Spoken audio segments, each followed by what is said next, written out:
CHN Sports. Holy cow! Yes! Oh! Yes!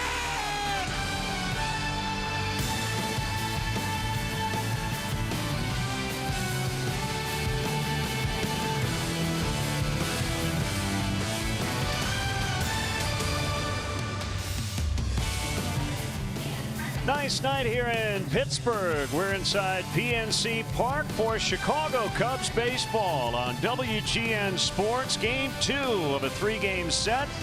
The Cubs a 7-0 winner in the opener yesterday.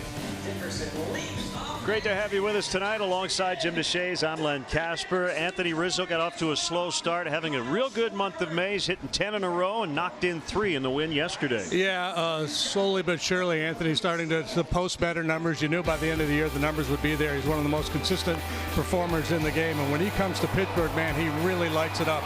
Loves hitting in this ballpark. First pitch fastball yesterday. He goes deep. He ended up with 3 hits in the ball game. Just a solid all-around effort for Anthony yesterday afternoon. So knocks in 3, and here's the controversial slide at home plate. Umpires on the field said it was okay as 2 runs scored. They went to New York. They said it was okay. Well, MLB decided earlier today it wasn't okay. We'll hear more from Joe a little later. Yeah, I mean, it's kind of a funky play, and we'll get into it as we go along here. But here's some numbers for Rizzo against the Pirates. 392 over his last 14 games against this club. OPS up over 1,200, and a lot of that damage coming here in this park. Yeah, career-wise, almost 340 at PNC Park. So should be a fun one tonight. Season series is tied at 2 apiece. Cubs and Pirates from Pittsburgh next.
Budweiser.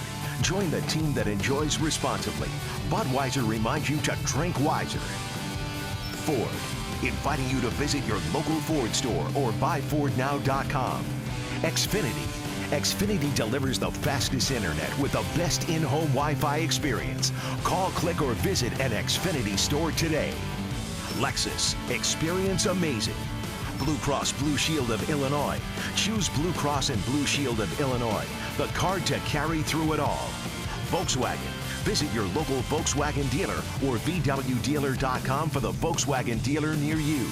And by Southwest Airlines. Yes to low fares with nothing to hide. That's transparency. Talk to Mr. Torrey. and he explained to me his interpretation, and I told him with all due respect, I absolutely disagree. There's nothing wrong with that play. And I still believe, again, the umpires got it right, both in New York and on the field last night. So it's almost like a doctor reading an MRI. You might get two different opinions on the same set of information.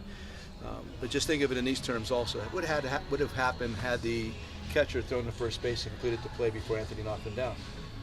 What would have happened? Anybody? Class? Nothing.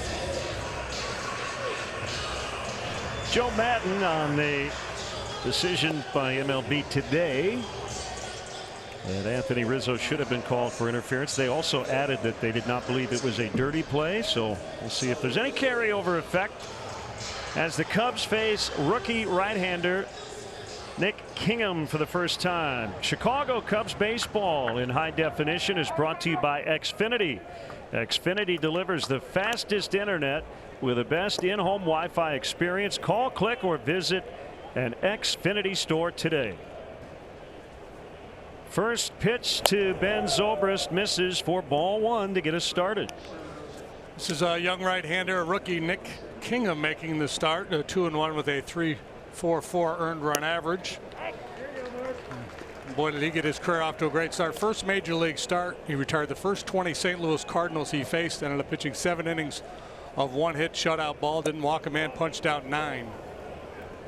He makes the start for Ivan Nova, who hit the DL yesterday with a sprained right ring finger. John Lester pitching for the Cubs this evening, and Zobrist fouls out of play. 87 degrees. Muggy too here in the Berg.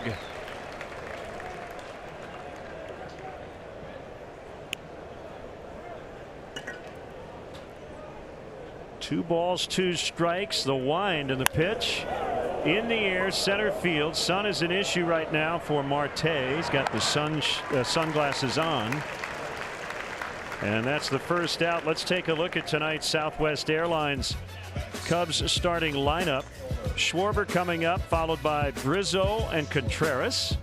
Ian Happ, the Pittsburgh native, in a real good stretch here, recently bothered by a sore shoulder. Addison Russell, the shortstop, Jason Hayward in right, and Lester, the pitcher. Now Schwarber takes a strike. Cubs 28-22 through their first 50. They're in second place.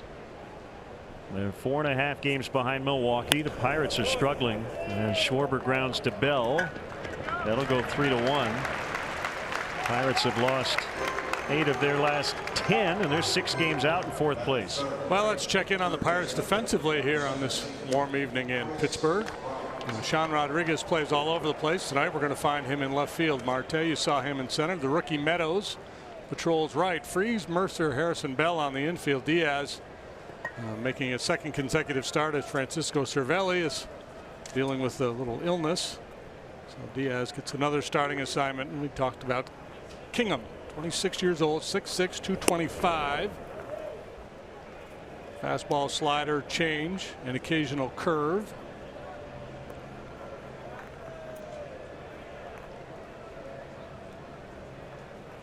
Pretty standard delivery.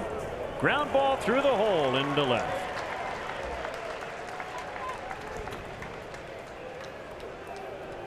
At fourth, first baseman, number 44, Anthony Rizzo.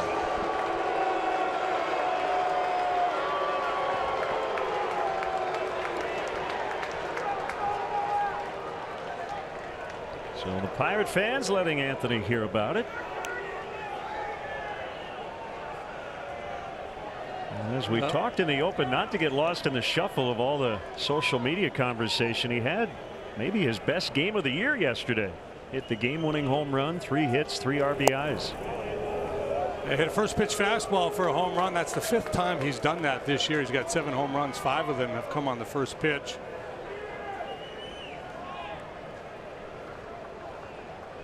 Short lead by Bryant. He's held by Bell. And the pitch to Rizzo is a strike called by Joliet, Illinois native Mark Carlson, the crew chief. Pat Hoberg is at first. Actually, Jerry Davis, the crew chief. Carlson was yesterday with Davis off. And Bill Welke at third, and that one will get down to the wall. We'll see if Bryant can score. Meadows up with it, and Brian Butterfield with a late stop sign. Probably the right decision. Good relay throw. So it's a double for Rizzo, his 4th hit of the set. Don't poke the bear. As I mentioned, he loves hitting in this ballpark. Among active players with at least 30 games here, only Albert Pujols has a higher OPS than Anthony. He's up over 1,000. 1059 prior to that swing of the bat. It's OPS. And so here and Cincinnati, 2 places where he does an awful lot of damage. Yeah, I think it was 50-50 call there for Butter at third base. You can certainly gamble with 2 outs and hope for a misplay. Wilson Contreras, the catcher, he was off yesterday. Swing and a miss. Chris Jimenez made his Cubs debut, had 2 hits. He had as many hits as the Pirates did. He caught a shutout. Cubs pitching led by Mike Montgomery, who was brilliant yesterday, faced 1 over the minimum, 2 hits. One of them was a swinging bunt. And Contreras gets hit. And that loads the bases. All is happening with 2 outs.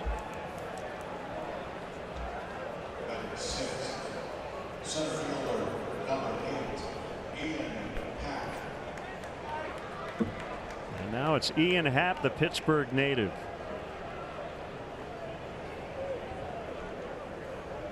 Some shoulder discomfort after a diving attempt in the outfield on Saturday night against the Giants.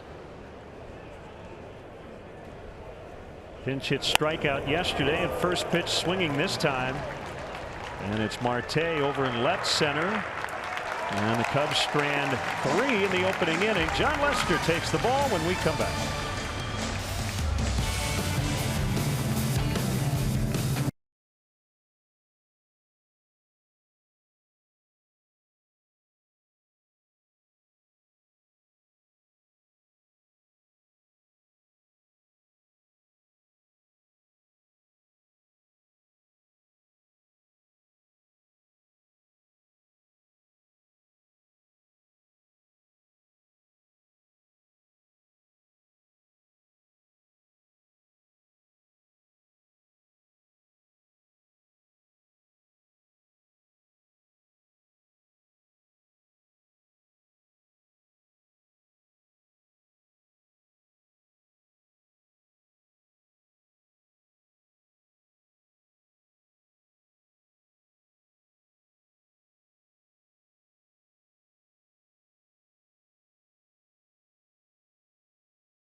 .500 going into tonight. Former Cub farmhand Josh Harrison leading off. Austin Meadows off to a great start to his big league career. They just got Marte back over the weekend from the DL. Bell, the switch hitting first baseman. Freeze over third. Rodriguez in the lineup again. He was at short yesterday and left today, batting 6th. Diaz, Mercer, Kingham rounded out. Cubs defensively, Schwarber left, Happ center, Hayward right. Bryant, Russell, Zobrist, Rizzo on the infield as Baez gets a night off. Wilson Contreras behind the plate, and our Blue Cross Blue Shield starting pitcher for the Cubs is the big guy John Lester. Choose Blue Cross and Blue Shield of Illinois, the card to carry through it all. And John having an outstanding campaign, 4-2 with a .237 ERA. That's good for 5th best in the NL. And a strike to start Josh Harrison. One little trick on John Lester, if you want to know how old he is for the rest of this season, just look at his jersey. Now, that won't be the case next year unless he changes his number to 35.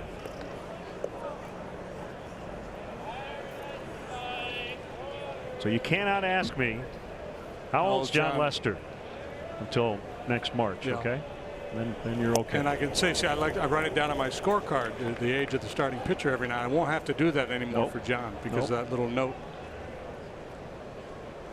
2-1 on Harrison. John has been in a very nice groove here. .52 ERA over his last 5 starts. Unfortunate last time he pitched brilliantly, allowed just 1 run on 6 hits, all singles in 7 innings. But the Cubs failed to score. He got beat 1-0. Now you see 7 consecutive starts of at least, or over I should say, 5 innings and no more than 3 earned runs allowed. Count holds at 2-2. League batting just .223 against him. He's been tough, as he always is, on left-handers. Righties only hitting .222 against him. He's giving a very little slugging to left-handed batters. His fly ball rate is up. His ground ball rate is way down.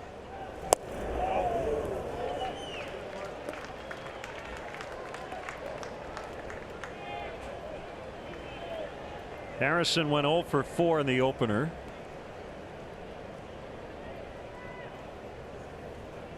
And a 3-2 on the way. Swing and a miss. Boy, challenge right down the middle at 88, and he got him.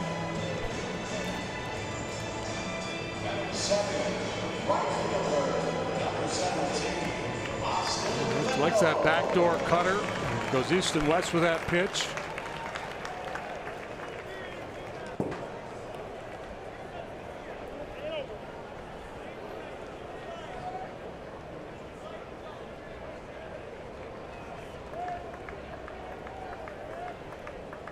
Rookie Meadows in for Gregory Polanco again.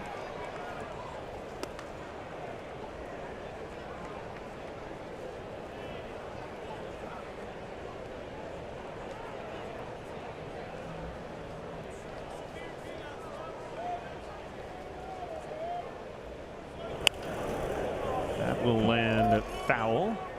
Down along third. Cubs have won 3 of their last 4. Game 2 of a 7-game, 7-day road trip.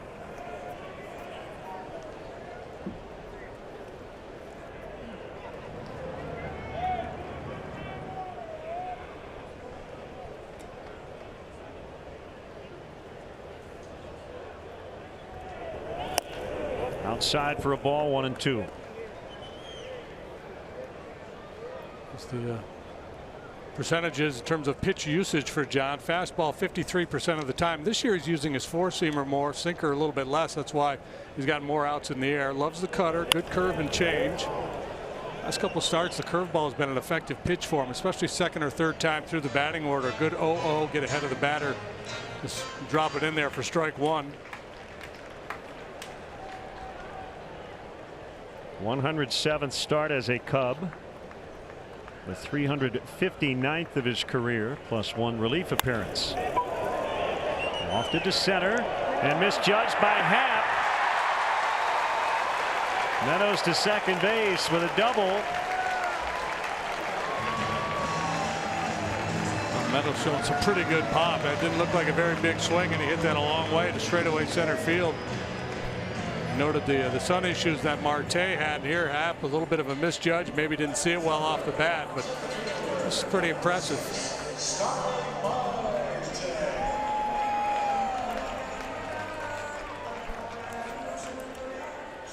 So that brings up the Pirates center fielder Marte. Comes in at 300 even on the year.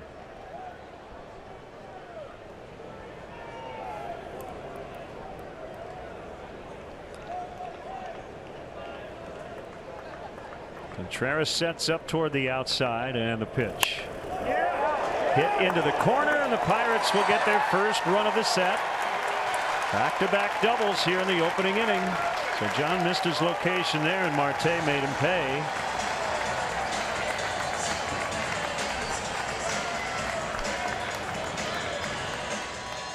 Well, they've matched last night's hit total already, and they've done a little slugging here, back-to-back doubles.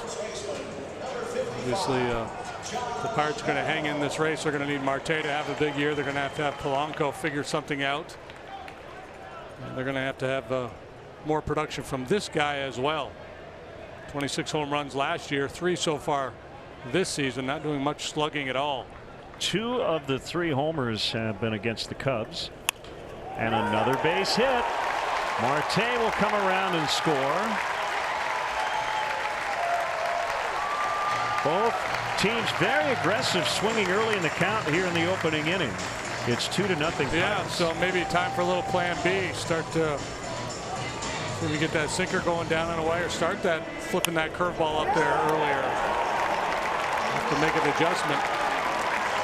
You know, the ball I got over head in center field. I think the knee-jerk reaction for a lot of Cub fans is, well, Almora would have had that one because he's been so good out there this year, and maybe he would have, but maybe he wouldn't have. We don't know how much the sun would have impacted him, but that's what Ian Happ has to deal with these days when he's out there, because Almora's been so good.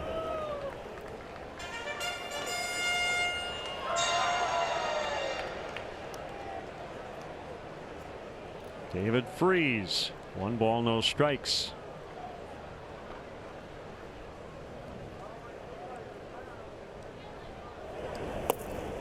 And it's taken low. Pirates television caught Freese and their third base coach Joey Cora having a not so friendly conversation in the dugout yesterday. Freese would not tell reporters today exactly what it was about. And these things do happen on occasion. And you see Gregory Polanco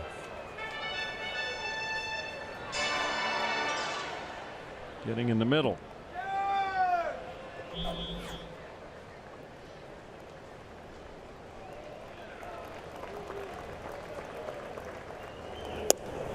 That's a strike.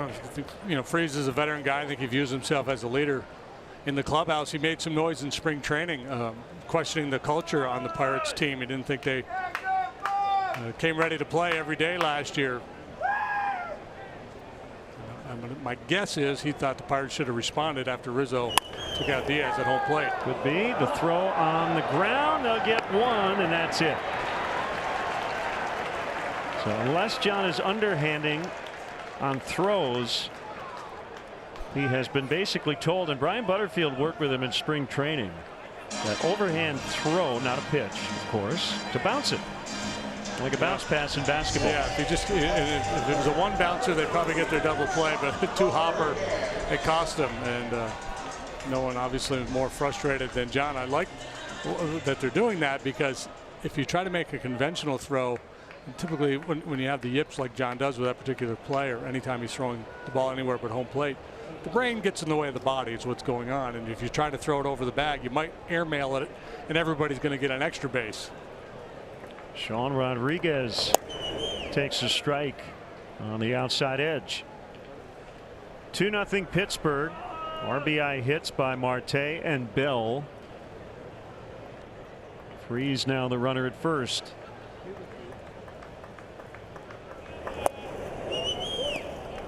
And I'm not sure exactly where the infielders were positioned for Freese there, but it might have been the kind of ball, had John left it alone, he might have gotten a double play. Turned behind him.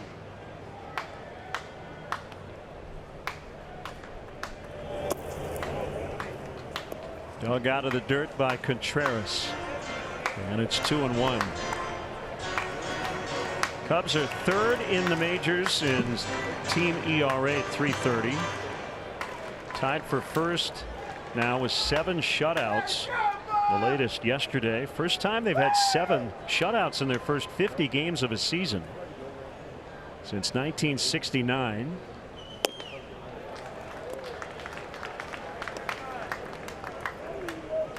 These guys have squared off a lot. Rodriguez 12 out of 50 lifetime against John. That's a .240 batting average. He's hit 3 home runs against him.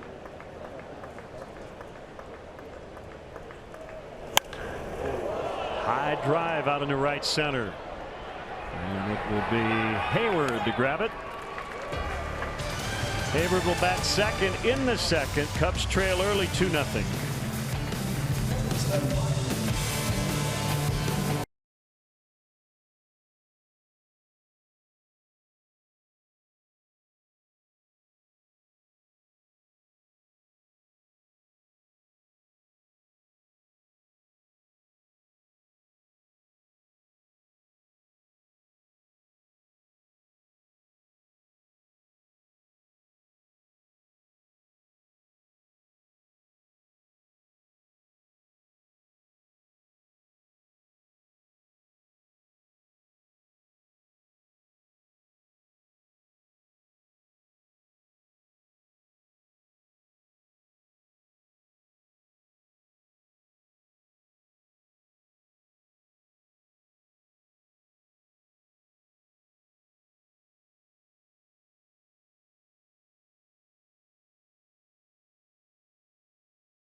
Toyota, let's go places.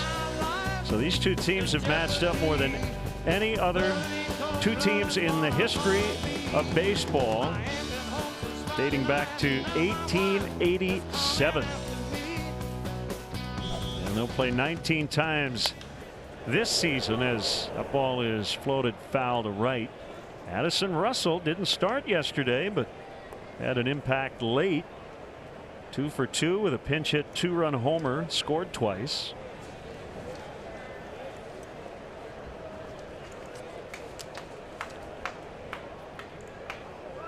Here's the 0-1 from Kingham, and it's 0-2. I was going to make a joke about that's your scorecard, but it doesn't really work. But that's the box score from the paper. Cap Anson had a nice day. 2 out of 4. Big Jeff Pfeffer in there. A drive out into right center, pretty well hit. And Marte has it on the warning track. Sun is no longer a factor. Good aggressive swings though by Addy after good night last night off the bench. Aggressive swings here tonight. Good solid contact. So maybe he'll get on a bit of a roll. Who else do we know on that list? Well, what I'm see is Pittsburgh with no H. Right on the line score, and the Chicago's made 1 run in the 7th. Yeah, I love the writing back in the day. Weren't even the Cubs yet.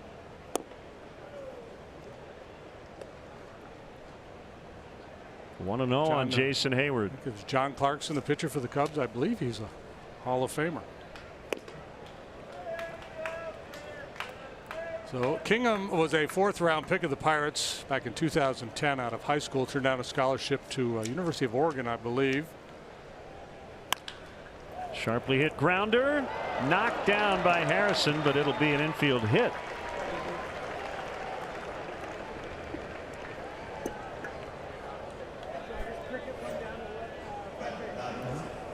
Harrison just couldn't secure the ball, and it turns into a 1-out knock for Hayward. Look at the run differential. Pirates lead by 7 runs all time. Hits are pretty close too, and you are right. John Clarkson, a right-hander, is a Hall of Famer. 328 career wins between 1882 and 94. Probably made about 65 starts a year. Made 70 in 1885. Went 53 and 16. That is bunted foul. Obviously a different game way back then. 623 innings pitched. A lot of times they'd use the same ball the entire game, and it'd be all mushy and dark, and hitters swinging as hard as they possibly wanted to and not hit it over anybody's head.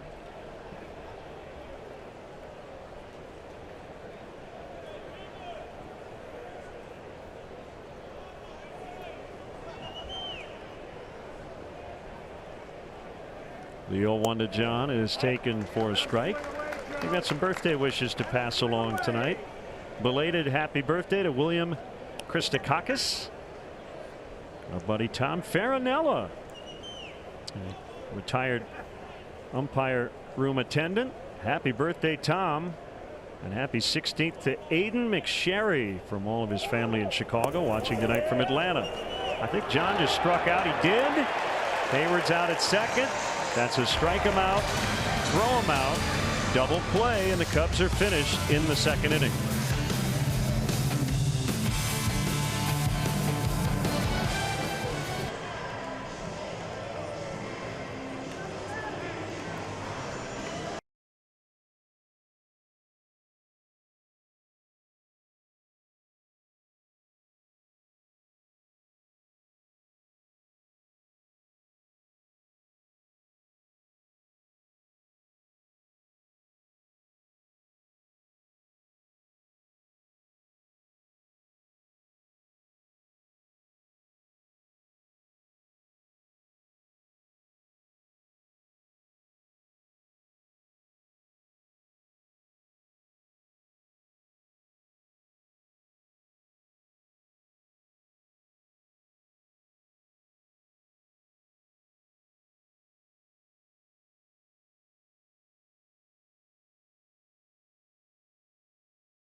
Blog at WGNTV.com. Presented by Nationwide's Jeff Vukovich. Go to jeffvuk.com or follow him on social media. Nationwide is on your side. Cub fans, nobody tops your passion. Nothing beats the experience of Cubs baseball at Wrigley Field. Be part of it all season long. The Cubs return home on June 5th for the start of a 6-game homestand. Get your tickets now at Cubs.com. JD, I see you've got a Pittsburgh guide. In terms of what? It's on this list of drop-ins. Pittsburgh Ease, a quick reference guide. Give us one. Well, about apparently is how you say about. Okay. Dower for dollar.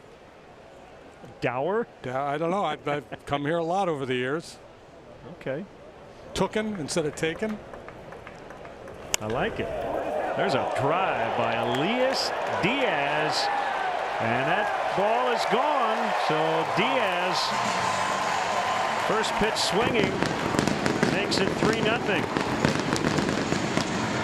Kind of wish he would have taken that pitch. Small sample, but he's been really good against left-handed pitching so far this year. I had no idea he had that kind of pop. He really got into this one. Big leg kick. He had evil intent as soon as he came out of that dugout. And Big John has given up a lot of hard contact here early. He's going to have to start keeping the ball out of the middle of the zone. 3-0. It brings up Jordy Mercer.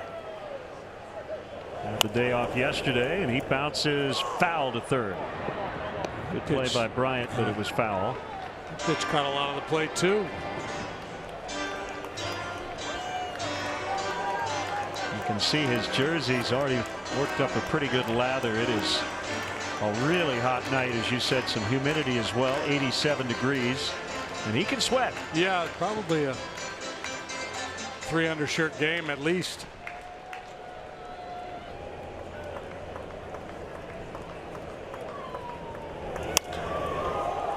High fly out into deep center. Happ's got room just onto the track.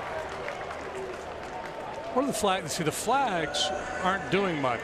But that ball is really carrying here tonight. It may be the humidity more than anything else. Think about the way the ball jumped off Meadows' bat. That one there, I didn't think it was hit all that well, but it carried a long way.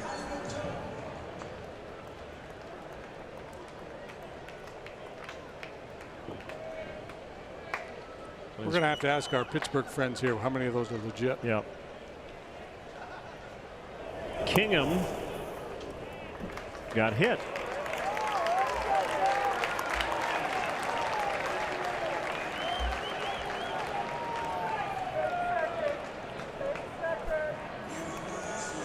Well, we've had plenty of shots of Jim Hickey in the dugout this year with looks of concern on his face, but normally not during John Lester starts. Second baseman, John Lester.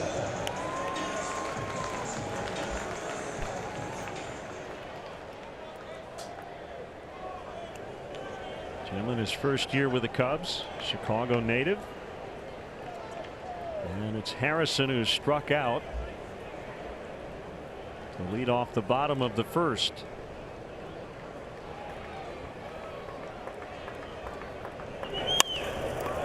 Oh, they're going after everything early. Another one carrying out near the track, caught by Happ. He's faced 10 batters. I think that's 29 pitches. 2.9 per batter to this point. Cubs fans, check out the WGN Sports Game Zone to connect to all the up-to-the-minute stats and information while watching at home. Game Zone is sponsored by The Great Escape. Pools, patio furniture, hot tubs, and more. Escape your everyday. Shop The Great Escape.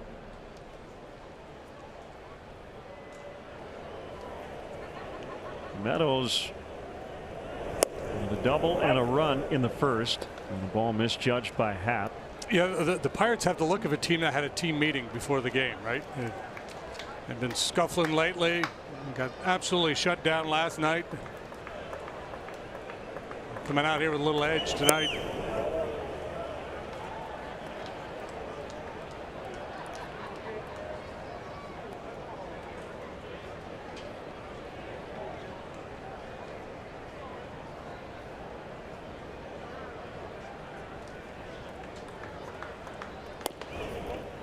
Outside, to see the pitcher Kingham not being held at first.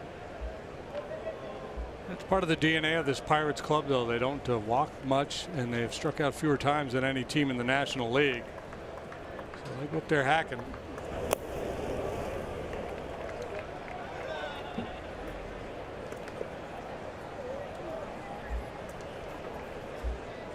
Meadows, his 6th Pirate in the live ball era since 1920. To put up a 400 on base and a 750 slug in his first 10 games as a Pirate. Derek Lee the last to do it, 2011. Called strike 3. Diaz led off the inning with a home run. It's 3-0 Pirates after 2.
starting assignment of the year for Mike Montgomery, and he was dazzling. Yeah, it was really good stuff. Took him with a base hit too. You know, sometimes the guy will post good numbers, but the execution of the pitches doesn't match that. Well, yesterday the execution was outstanding. Everything was good. Sinker, changeup, curveball. Chris Jimenez behind the plate, I think, did a great job back there and calling that game. Beautiful stuff from Montgomery. Different story early on tonight. 3-0 Pittsburgh. As Lester talks it over with Mike Borzello. Yeah, maybe trying to adopt a plan B here.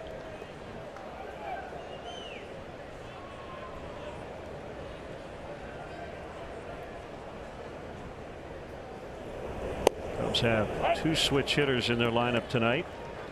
Pirates have Josh Bell. Interesting AP story today by Janie McCauley on switch hitters as we near next week's draft. Swing and a miss. Good change. And she pointed out that the number of switch hitters with 300+ at bats in the big leagues per season since the last expansion in 1998 has been between 30 and 42. So it's been pretty static. She doesn't make any major conclusions in the piece, but it's just more of a, we talk a lot about platoon advantages, right? There are fewer position players on your bench these days with the extra pitchers, so you would think possibly you might want to have more switch hitters as Zobrist strikes out. I think the other part of the equation is, might we see at some point more guys, and it tends to happen in the minor leagues, but even at the big league level, give up switch hitting if it's really lopsided. It would happen rarely.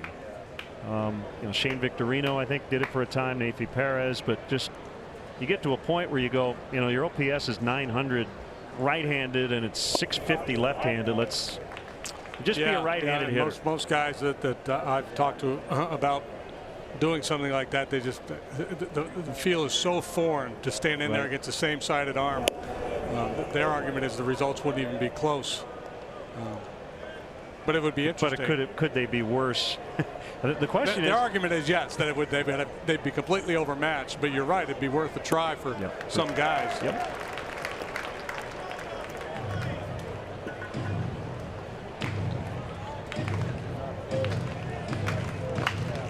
And I think the other part of it too is just the pool of candidates you have coming up through amateur ball that have that skill set, and that's where most guys learn it when they're kids. That was outside.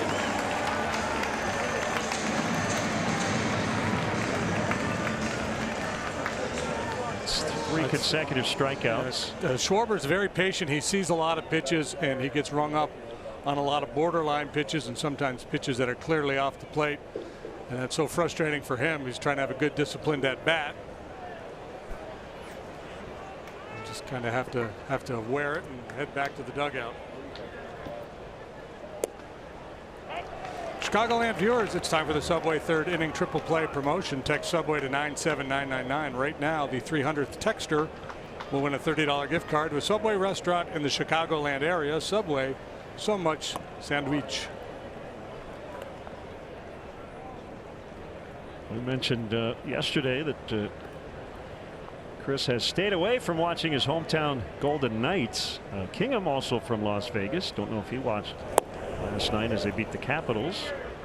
These guys were on a Little League All-Star team together, and then Chris faced Kingham in high school. Here's a good factoid for you. Okay. In a high school playoff game, Kingham walked him intentionally twice with 2 outs and nobody on in the 7th and 9th innings of a tie game. How about that? So a future major league pitcher had that kind of respect for the young slugger. Who singled in the first. Pascual Perez? All the way. Night game tomorrow and then off to New York. Big unit wear 51 when he was with the Expos? Yes. Rings a bell.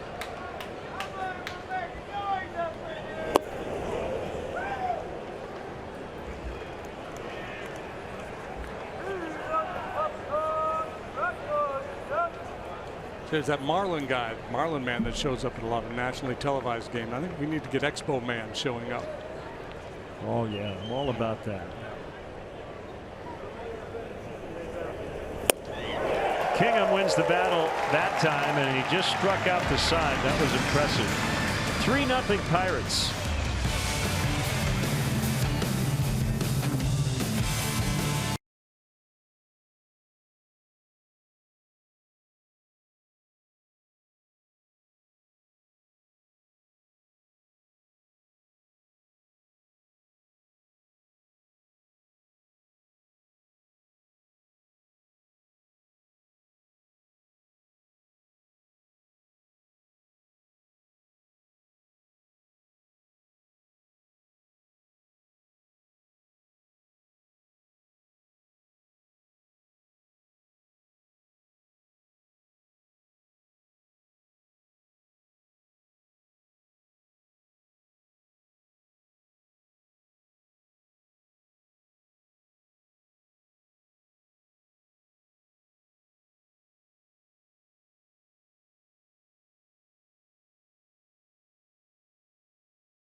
West Bank seeing the fewest runs allowed board. The Cubs tied with the Diamondbacks for third fewest allowed in baseball. First Midwest Bank connect with a momentum maker today.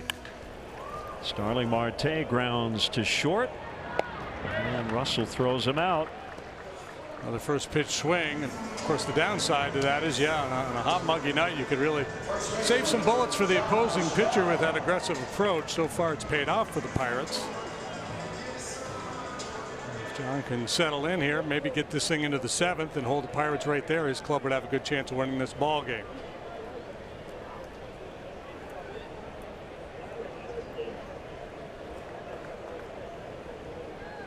Bell singled in Marte in the first, takes strike one.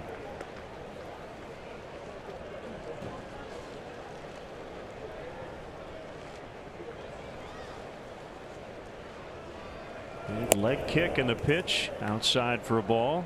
Tyler Chatwood threw in the bullpen today and said everything felt good. He'll make his next start on Friday. Hooked to left, and he's 2 for 2.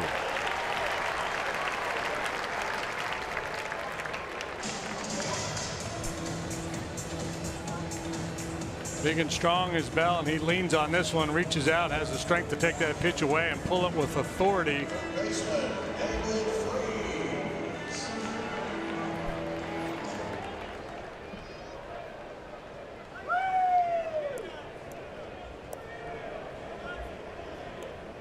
The veteran David Freese.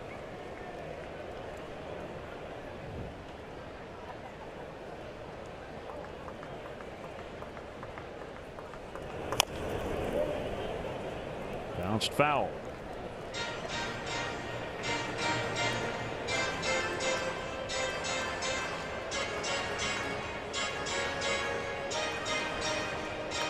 And more hitters using that protective flap.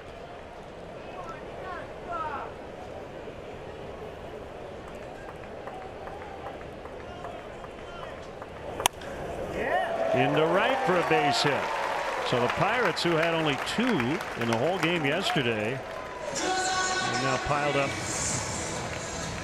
6. Yeah, nothing cheap about these hits either. They are really squaring up the baseball. Shot through the hole on the right side. Free's good when he goes the other way.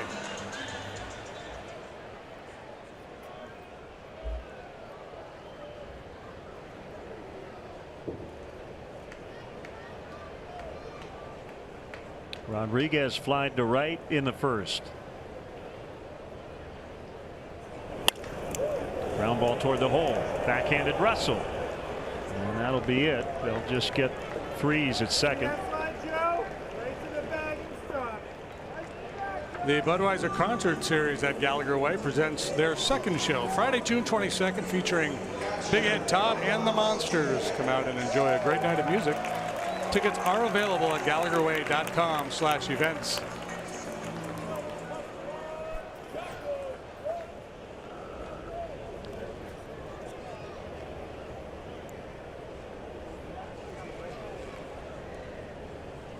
Diaz pounced on a first pitch, leadoff homer in the second.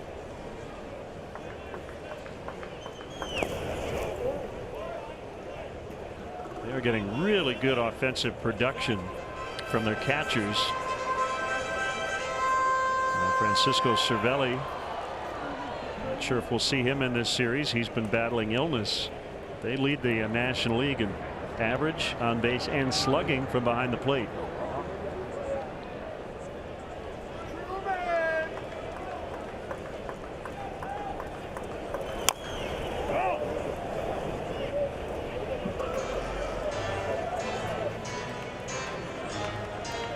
Cervelli, 285 average, 404 on base, 531 slug. His OPS 934, tops among National League catchers.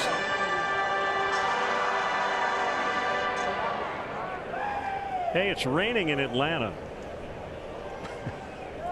What else is new? Mets and Braves played a day-nighter yesterday, and Game 2 was delayed 3 hours before they got started. That was a split. As the inning comes to an end, 2 hits, no runs, 3-0 Pittsburgh after 3.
For our annual Hot Stove Cool Music event at Metro Chicago, right across the street from Wrigley Field. That is next Friday, week from Friday, June 8th. It says doors open at 7:30. That means literally the doors to the club.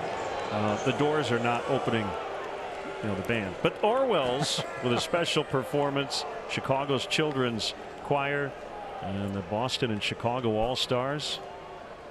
Always a fun night for Theo Epstein's foundation to be named later. Make sure you stop by. Rizzo swings first pitch. Shallow left, caught by Mercer as Rodriguez was in the area.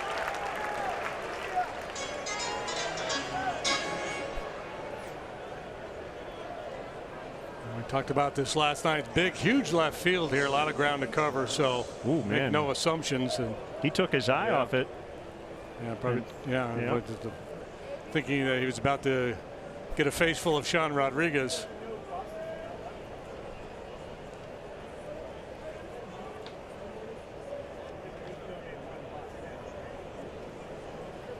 Kingham to Contreras.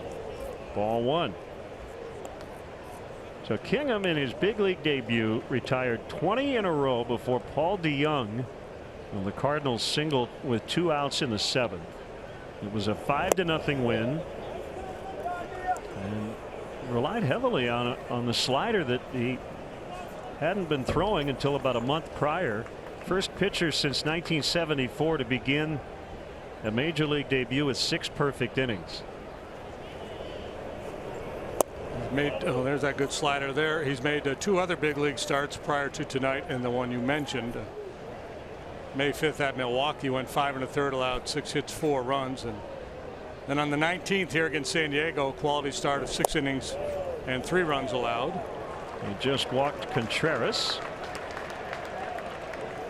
The 4th inning brought to you by Wendy's 4 for $4, now with more choices than ever at participating locations for a limited time.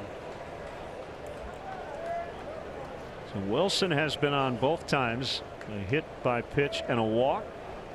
And it's Ian Happ who flied to center in his first at bat.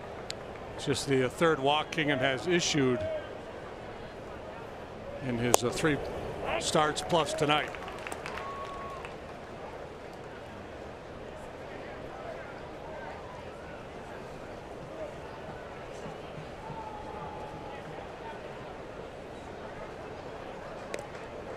Cardinals and Brewers 0-0 after 1 in Milwaukee. Michael Wacha for St. Louis. Zach Davies for the first place Brewers.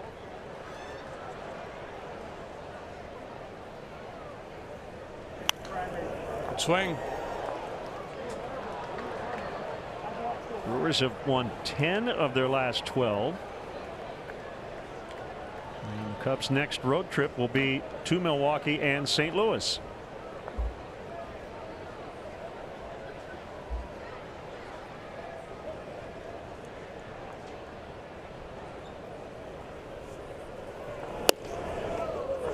Up and in. Let's check out our Lexus run predictor, brought to you by your Chicago area, a Northwest Indiana Lexus dealer. Runner at first, with 1 out here in the 4th.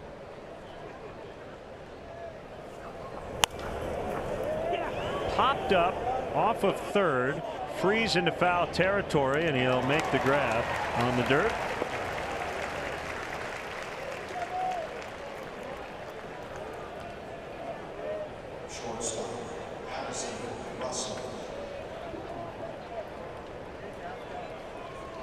Kingham could really give this rotation a shot in the arm.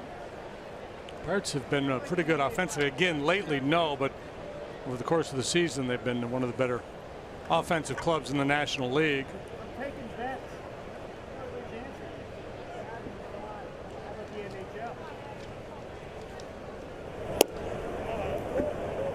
Russell has had 3 at bats in this series, 2 hits and a warning track fly out.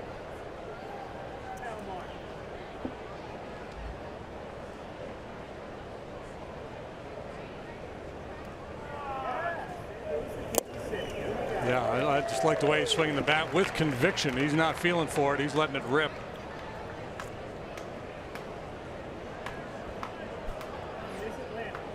Pirates have a 4.13 team earned run average, 9th best in the National League.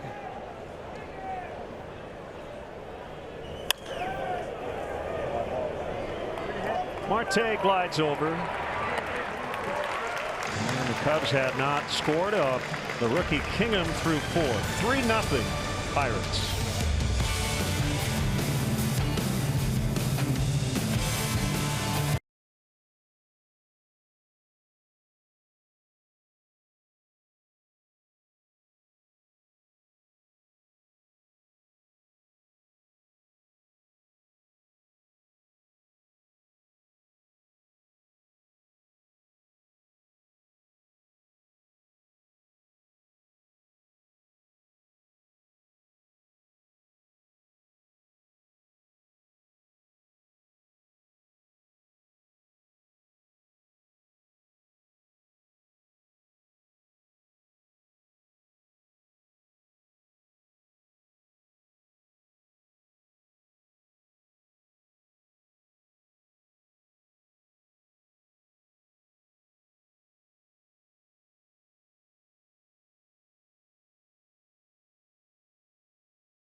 you that safe driving habits really are a matter of life or death. Learn more at lifeordeathillinois.com. Back in the 70s, Yankees, Royals. Yeah. See, this was the first one. That was Hal McRae taking out Willie Randolph. So the Nettles play on Frank White was the response. And last night after the game, because of the Rizzo slide, Elias Diaz, the Pirates catcher, he said, well, that was an old school baseball play, but we don't play old school baseball. And I would argue that was just a baseball play. That stuff from '77 was old school. Lou Piniella and then Billy Martin getting into it with the umpire. Just crazy. And Nettles didn't even slide. Just ran right into him. Yeah, and that's what McRae was famous. He was the last guy, middle infielder, second baseman, wanted to have bearing down on him on a ground ball to third. Routinely deposited guys into left field. Now, I'm not a Luddite. I'm not saying we should go back to that. I'm just responding to Diaz's comments that, what old school versus new school.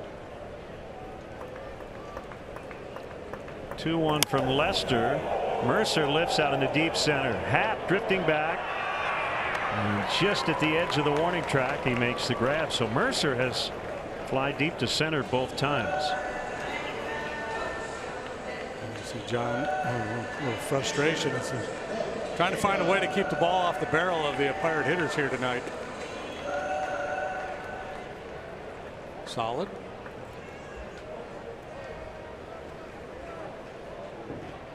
Kingham hit by a pitch on the foot in the second inning. I don't want to dwell on the Rizzo play too much. But what I would like to see MLB do is just rewrite that rule. Take any of the ambiguity out, and they would argue there's none there. And just say you can't hit anybody when you're sliding into a base unless they're standing right in front of it. Right. The rule states you can't deviate from your path to make contact with a fielder. But it also has this whole thing about, well, if you can reach the base, you can slide. So just take that out and say you have to slide directly at home plate, directly at second base, and if you make contact away from the bag or the base, then it's an automatic double play. That way there's no questions. Then are you allowed to slide evasively to get around the tag? Usually yes. So you just okay. Yeah. Okay.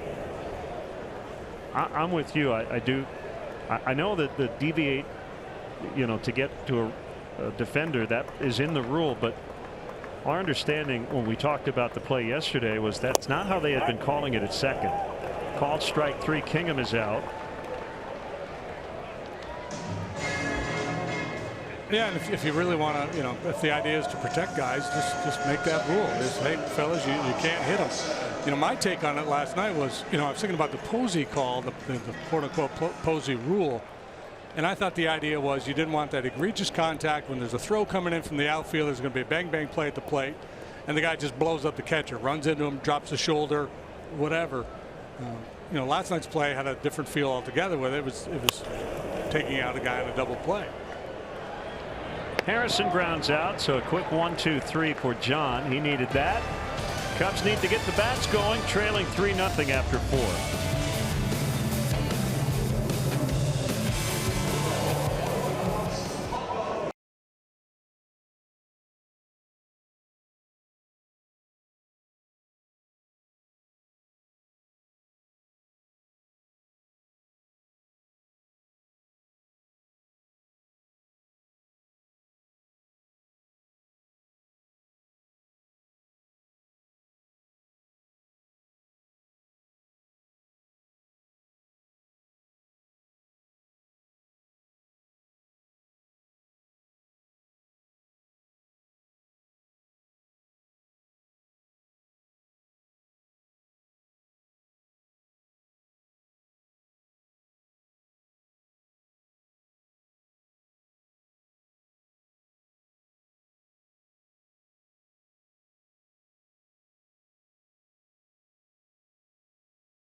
checking and an official Cubs MasterCard debit card only available at your local Wintrust Community Bank.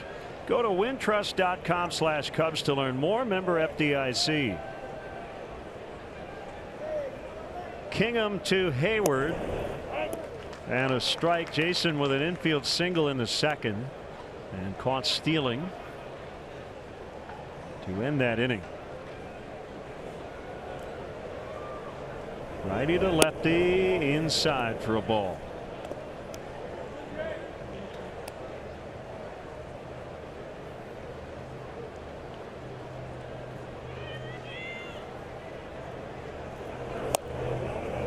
Unsure of the status of their closer, Felipe Vasquez, who was unavailable yesterday with a forearm issue.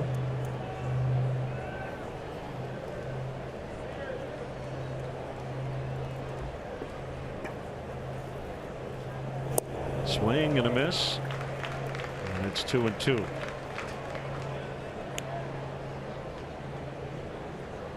He did play catch yesterday. I suspect he's good to go tonight.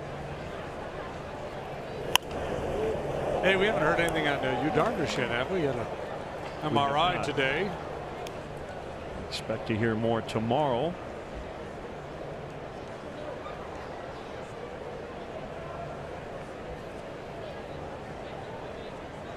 Don Kessinger fan here tonight.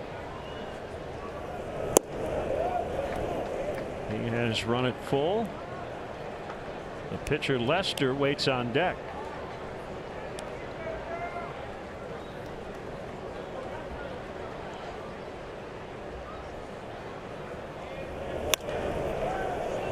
Expanded a little bit.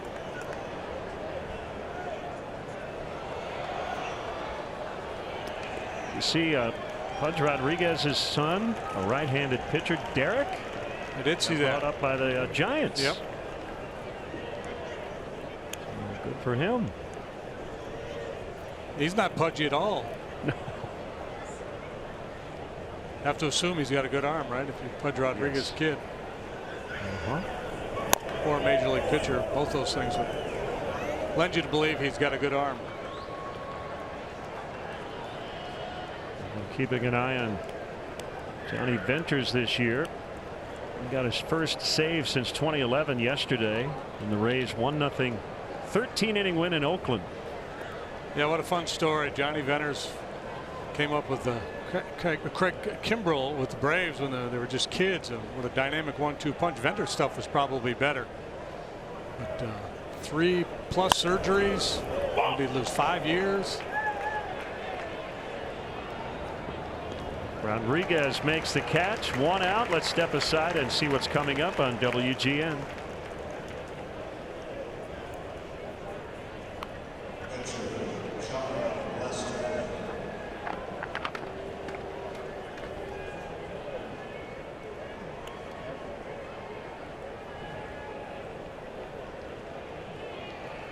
Pittsburgh, Pennsylvania. We're inside PNC Park.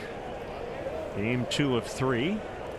Cubs a 7-0 winner yesterday, trailing 3-0, and got another Expos fan. We saw Randy Johnson earlier. Now Vladimir Guerrero, base hit for Lester. John is 3 out of 21 now on the year. That'll be the start of something big. Josh Bell, the first baseman, does not move very well down there at first. I think a lot of guys are going to make this play. Spinning the wheels there, not a very quick first step.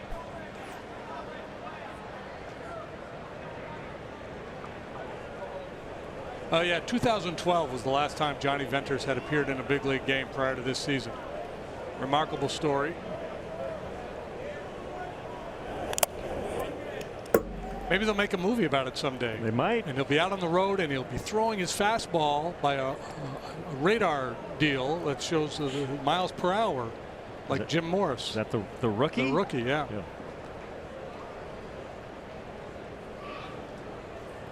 The Cubs will not face Noah Syndergaard this weekend. He's on the DL. Sore right index finger. So the Mets have now used their disabled list 17 times.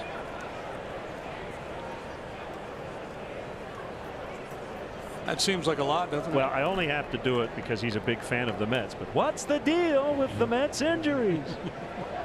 Oh, it was terrible. But why don't we ever run into Jerry when we go there? That one hit to deep right, way back, gone, a home run. Ben Zobrist, a 2-run shot, and the Cubs are within a run. Just got it over the barrier in right. It's 21 feet high in honor of the late Roberto Clemente. And man, do the Cubs need that. Yeah, well, Lester delivers the 1-out single, and then Zobrist gets a hanging slider. Nose right on it, and we got ourselves a ball game.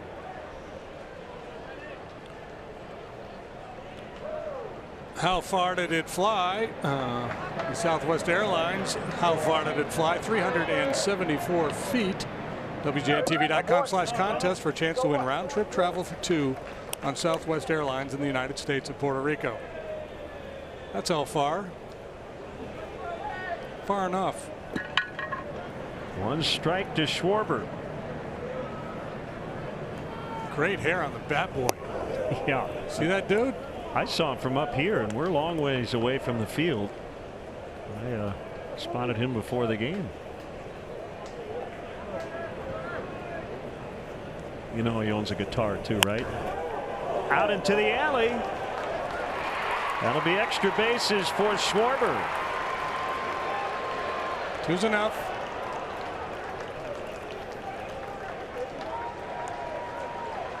So they're starting to square up Kingham now.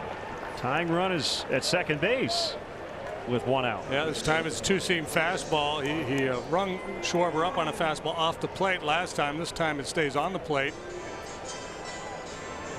Puts a mighty swing on it.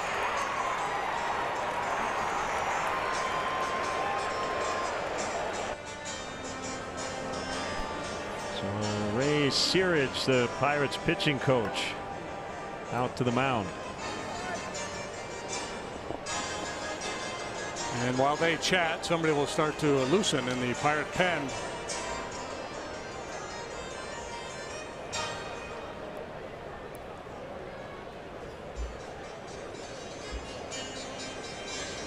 And night in and night out, people all around the baseball world watch games and go, why didn't they send him back out there? Why didn't he let him go 1 more inning? And night after night, you watch starting pitchers try to work their way through especially a good lineup like the Cubs for the 3rd time, and oftentimes it doesn't work out very well. Tyler Glass now just starting to play catch.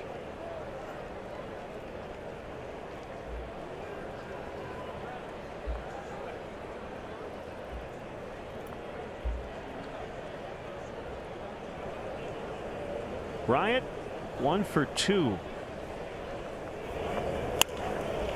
And pulls this ground ball foul. So I mentioned the Golden Knights. They beat the Capitals in Game 1 of the Stanley Cup Final last night. Did you catch some of the pregame festivities? Saw Michael Buffer. Did you see the whole thing where they had the Knights and the?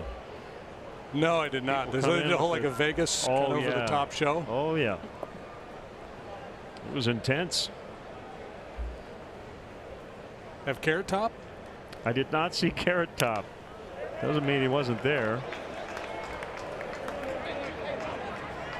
Caught by Bell.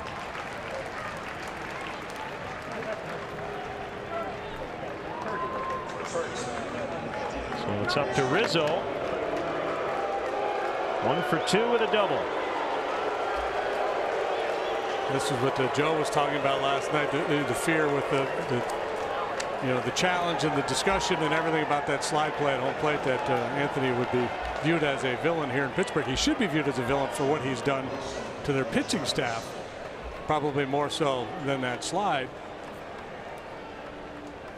They only boo you if you're important, right? Intentional walk, and they'll go after Contreras instead.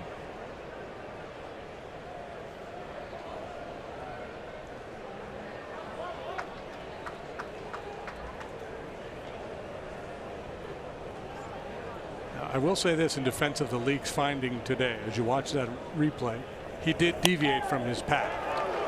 So there's that. Well, and that is part of the rule, yes. Yeah. I had not seen it called that way until we heard about it earlier today. Cubs lead 2, but they've scored. And Ben Zobrist, the man, a line drive home run. It's 3-2 Pirates, 5th inning. Hey, ladies and gentlemen, it is time to celebrate history.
Join the team that enjoys responsibly. Budweiser reminds you to drink wiser. Twitter tells us Carrot Top was part of the pregame. Feel bad if he was left out. Yeah. Well, Cubs back in it, and John Lester helped himself with a hit before the Zobrist homer.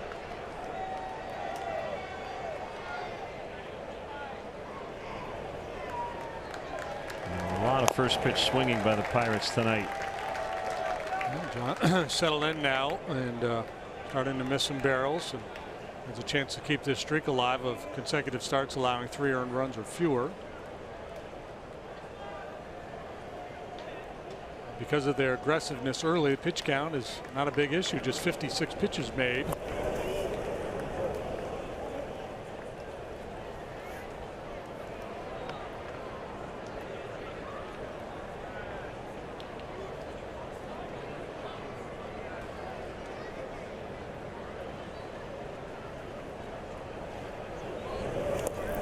In the dirt.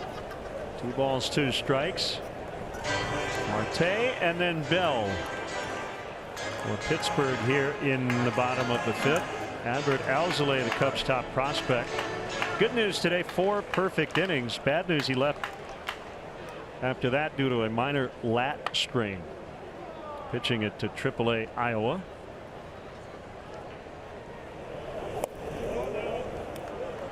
AA Tennessee postponed tonight. And right-hander Keegan Thompson of the Myrtle Beach Pelicans named the Carolina League Pitcher of the Week. A drive out into deep right, and it's going to go. A home run for Austin Meadows. His 4th already.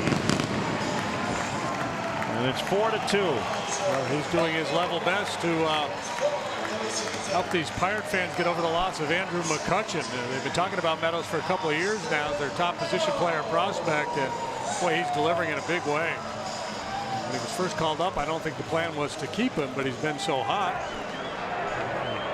Kept him in that outfield rotation.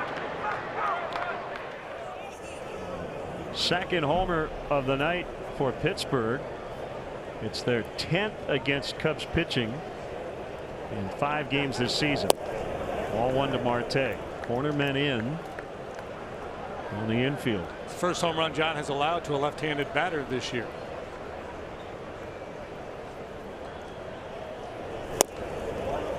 Swung on and missed. So there's that 4th earned run that we haven't seen in a while against John Lester.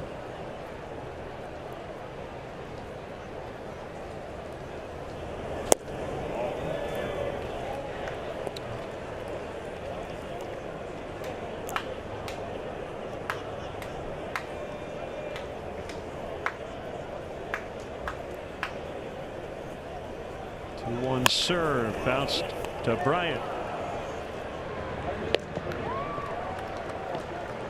Congratulations to our neighbors down the street from Wrigley Field and across the street from WGN TV. Lane Tech winning its first regional title in school history on Saturday at Carywood Field, a 7-3 win over New Trier. Next up, Evanston High School tomorrow in the state sectional. Congrats to Coach Sean Freeman, his assistants, and all the players.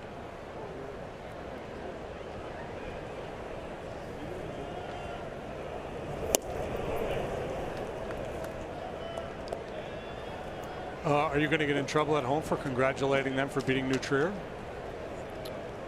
I'm trying to be diplomatic. Yeah. I'm happy for Lane Tech. I'm disappointed for New Trier. Might get a little mixed surcharge feelings the next time you go to the coffee shop. Yeah.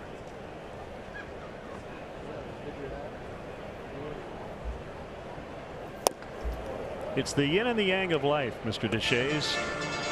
One team's success is another team's failure. Yeah.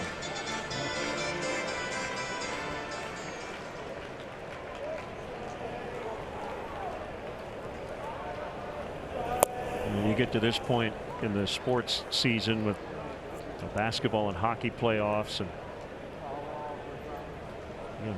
game 7 that goes to OT or something, and they do the interview with the winning team, and then let's go over to the losing locker room. Yes, it's hard to watch. Yeah, it's all hushed tones, like someone passed away. Yep.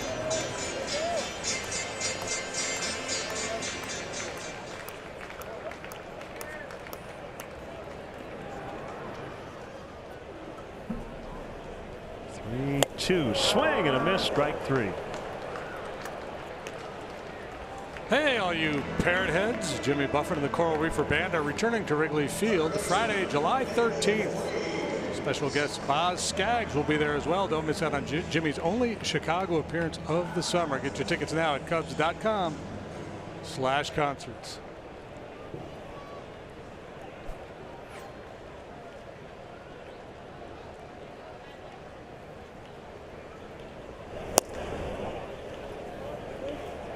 Just off the outside to Freeze.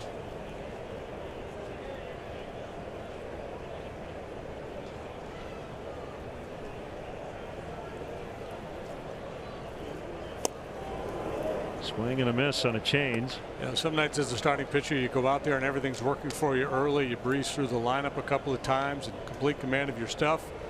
Other nights you get hit around a little bit. It's a real battle, but this could be very rewarding too if John is able to hang in there, battle, and Cubs ultimately come back to win this ball game.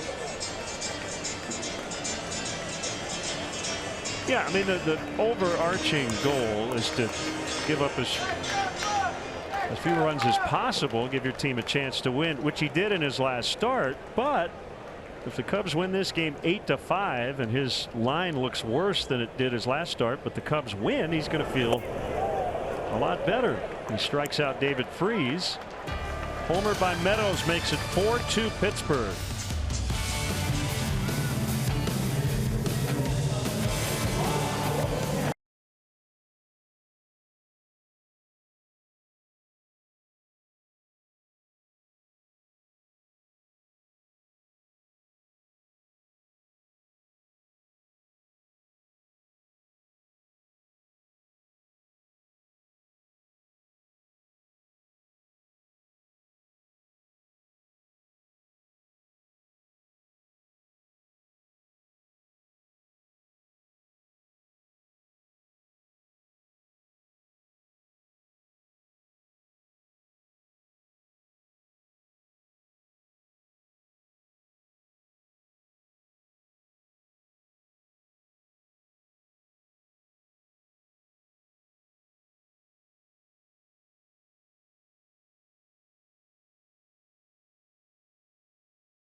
Meyer, true Chicago fans. 4-2 for the home team.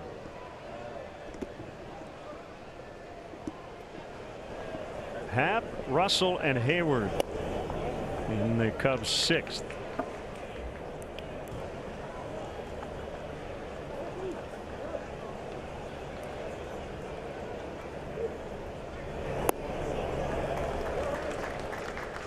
Now 1-1 on Ian. He's been seeing the ball really well here lately.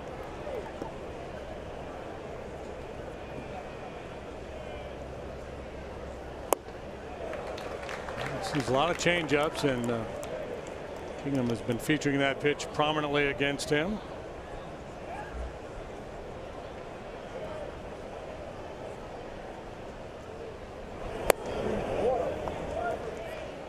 Doing a better job of laying off that high fastball lately. The on-base percentage has really been climbing. Last couple of weeks, taking a lot of walks. And he gets under it.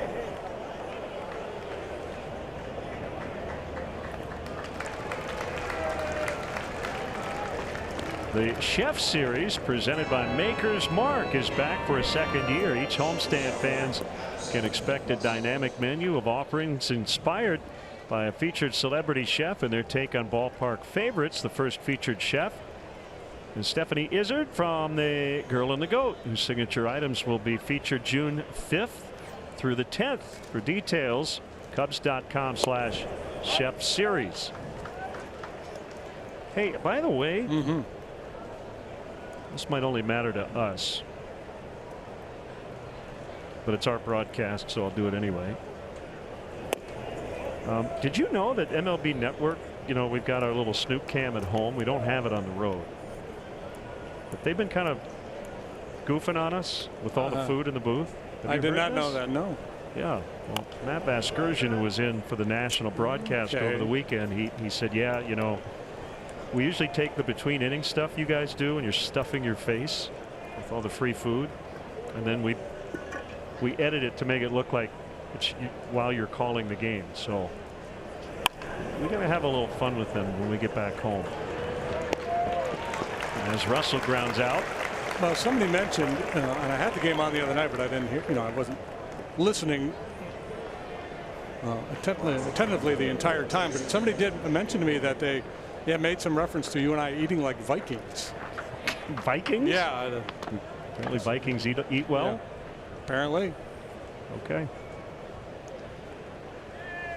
My old partner Milo in Houston used to say they're eating like the Russians are marching down Main Street. Cold War saying, I guess. Right. Well, keep it topical. Yeah. In case the Russians are coming, you better eat heavy.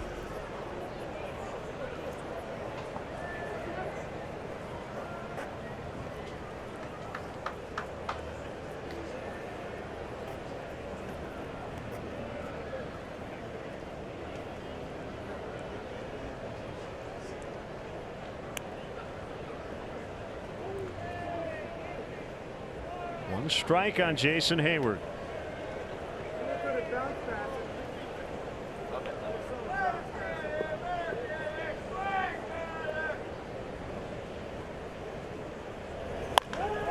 A bullet into the right field corner. And Hayward is 2 for 3. And there's nobody up in the Cubs bullpen for Joe, so Joe Madden had made up his mind, regardless of what Hayward did, how this inning played out. John Lester was going to stay in the ball game, so it's 2-out double. Really smoked there by Hayward, similar to the triple he hit the other day against the Giants. And Lester with another chance to help himself here. He's already scored a run in this game. Maybe he can drive one home. They will really shorten up in the outfield for him.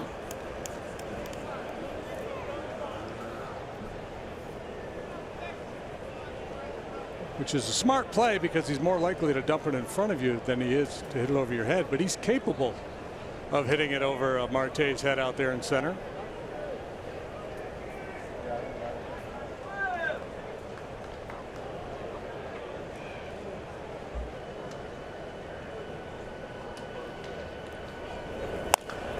Base hit right field. Hayward around third. Meadows throw not in time. How about this guy? 2 hits tonight. The big fella. 4-3. Playing the whole game. That's impressive. That's the first pitch slider too.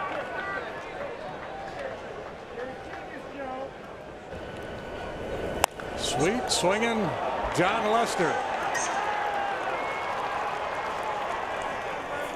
How about that for an improbable ambush? 2 outs, nobody on. Hayward double, Lester RBI single. So that's what I was talking about. This could be the kind of game that's just really rewarding, especially with what he's done with the bat. Hang in there, battle.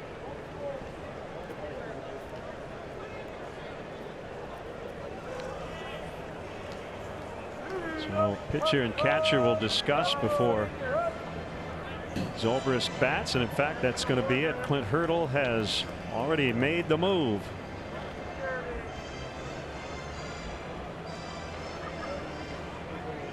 So the Pirates will dip into their bullpen, leading by a run here in the 6th inning.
Budweiser.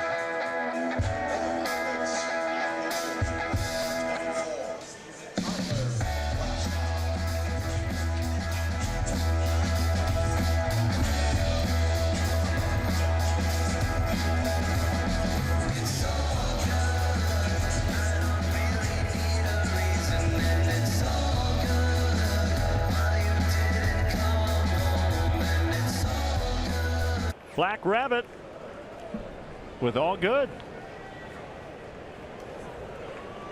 That was a quick finish. All right, here we go. Tyler Glass now facing Ben Zobrist. And Glass now talked about Meadows as their top position player prospect. Glass now near the top of their prospect list for pitching over the last few years, and he's got a big arm. He really has struggled as a starter, so all out of the bullpen so far this year. And it's been pretty good. Just 1 run allowed over his last 11 1/3 innings of work.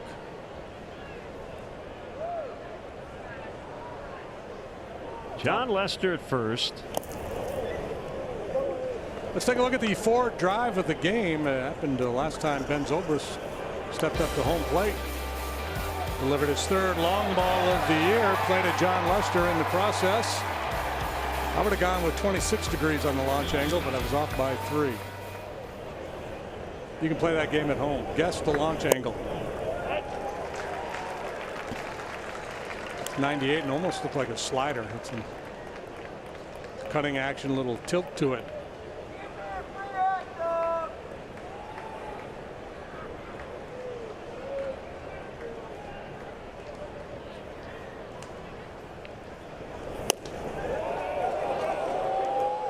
No swing, no serve. Bill Welke makes the call at 3rd.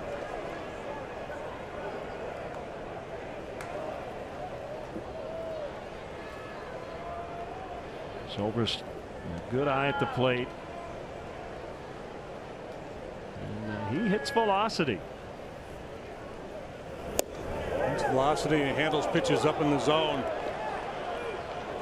Since 2016, he has swung and missed under 8% on pitches above 93 miles an hour. It's tied for second in baseball. Glasnow is a fireballer. Ball 4. Excellent plate appearance. Moves the line. Guys tend to get greedy with a man in scoring position, chance to do something heroic. But sometimes you try to be a hero, you come up with 0, and you expand with a man in scoring position. You got to be willing to take that walk, trust that the next man can get it done.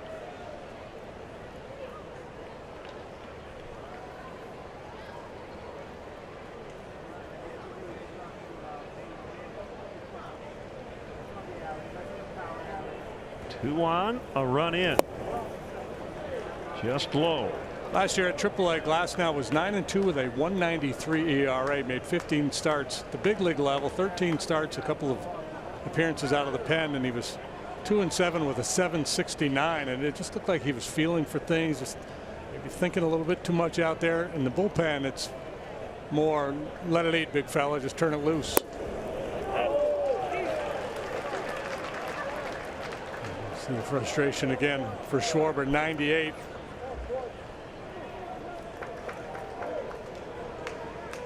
Look down.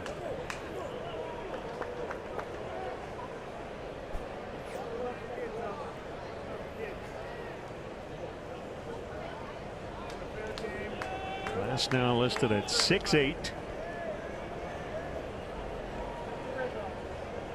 And his 1-1 pitch is tapped foul. So it's 1-2. He got ahead of Zobrist and then missed on 3 in a row.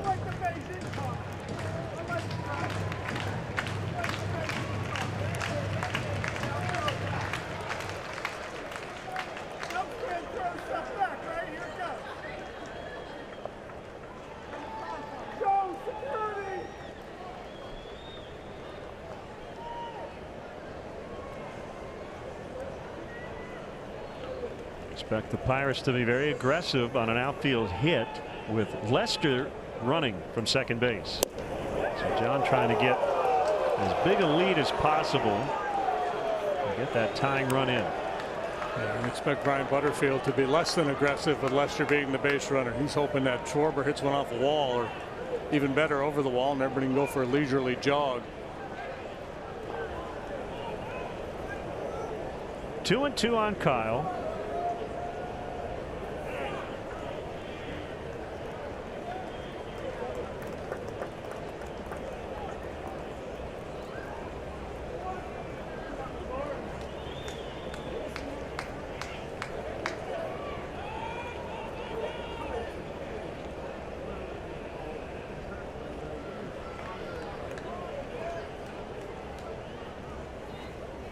Swing and a miss. Cubs get 1 on Lester's second hit of the night. 4-3 now.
video montage. Check this one out in the 72 World Series.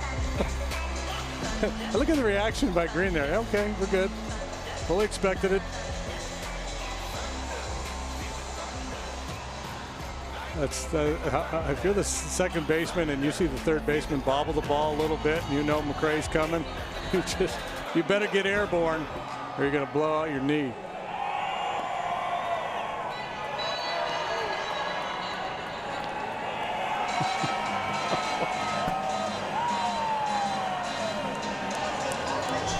Unbelievable. Yeah. And the fun thing, the one earlier where he ran over Willie Randolph.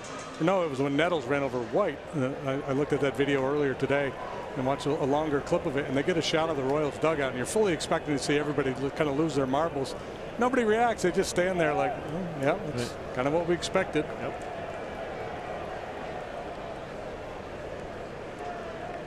Bottom of the 6th, 4-3 Pirates. A strike to Sean Rodriguez, who didn't like it. Xfinity did. Well, Carlson trying to be consistent, similar to the one he called on Schwarber. Big lefty coming back. Tap to third. It's foul. John making his 14th career start against the Pirates, 5-5 with a .350.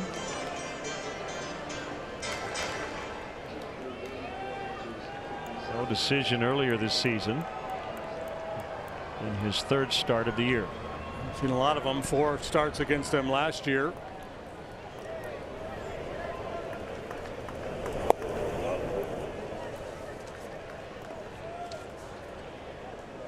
This is number 2 this year.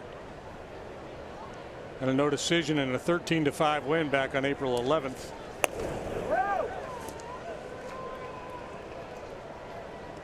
Pitch count in good shape, but Steve Cishek is up should there be any trouble. Yeah, you could probably add a few pitches into the equation with the base running and the heat here tonight. Sky to center. Ian Happ's had a busy night.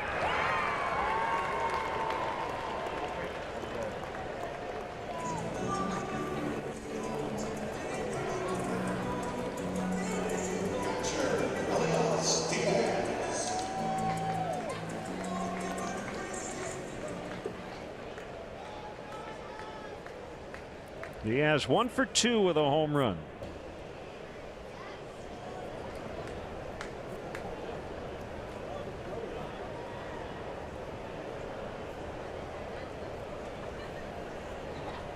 Andrew Miller, who's back on the DL with a knee issue, visited a specialist in New York.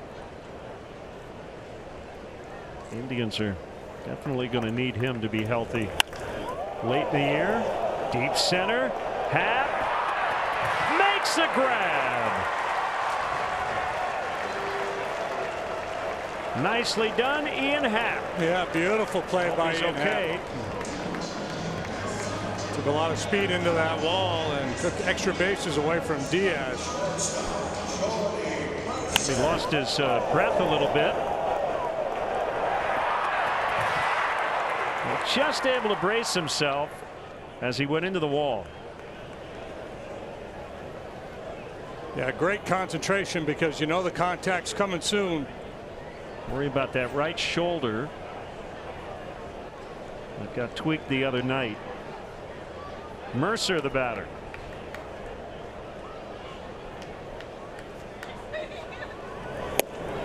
Takes a strike.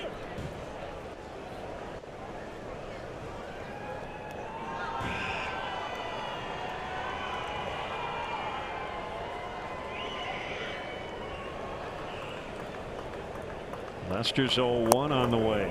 It's low and outside. Mercer has been a pretty dependable guy for the Pirates. Not flashy. 7th season in the major leagues.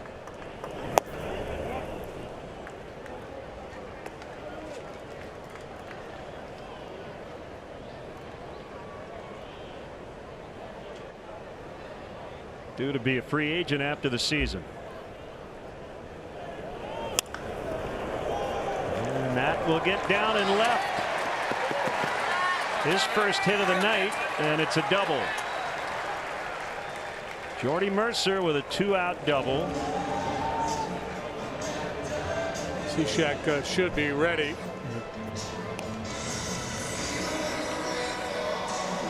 It's going to be a left-handed hitter here, so Lester will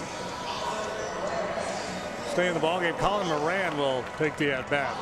Yeah, they've only got one right-handed batter available on the bench. That's Cervelli. We don't know if he's even available.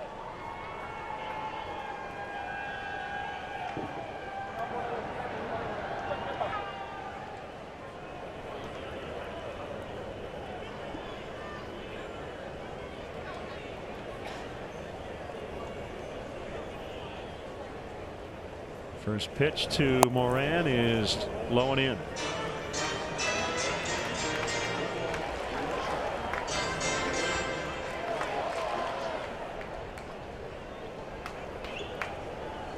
Mention the Indians. They've got a 7-1 lead in the ninth over the White Sox. Cleveland with a 3.5 game lead in the American League Central, even though they're only 2 games over 500. The Nationals playing really good ball. They've got a 3-2 lead at Baltimore in the 6th. Nats have won 13 of 18.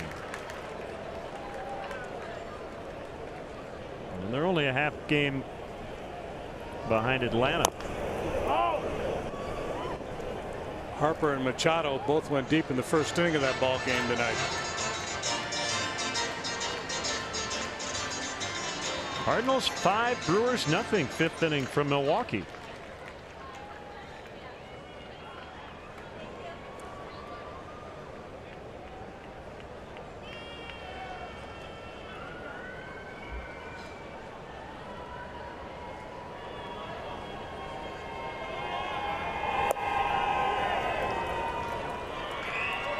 Two and two.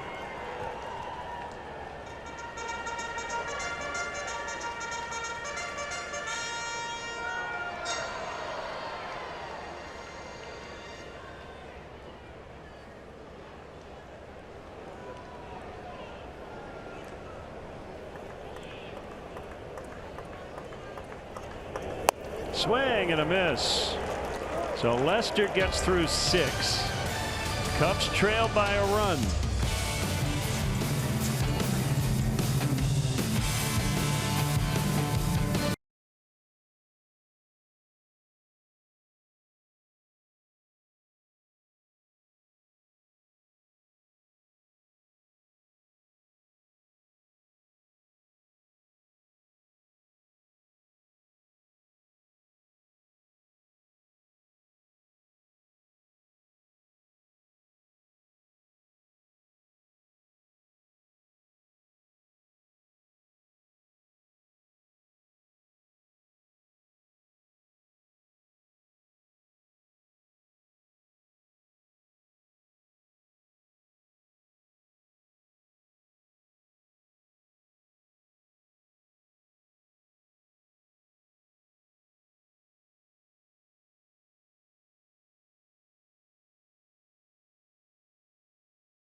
Hey, let's check out the Cubs' upcoming schedule, brought to you by Ram Trucks, Guts, Glory, Ram. Set your watch for 6 o'clock Central the next few nights.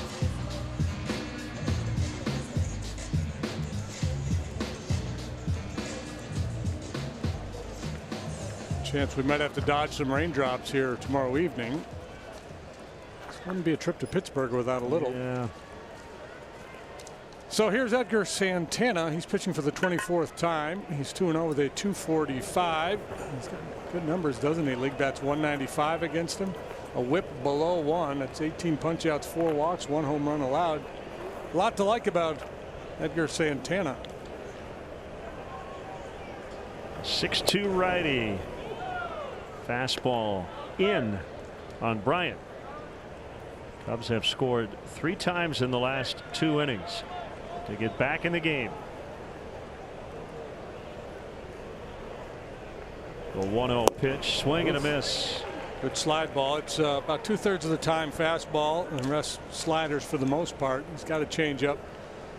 Doesn't use it very often.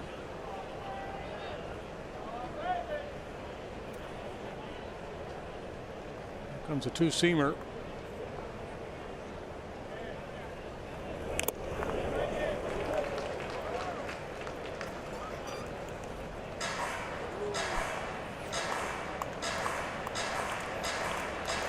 '95, a little sink, good running action. That's the one that if he tries to go away with it, could be an issue because that thing, the movement he gets, runs back over the middle of the plate. So when Chris can do a lot of damage on. So crowd him with the fastball, work the slider away will be the game plan.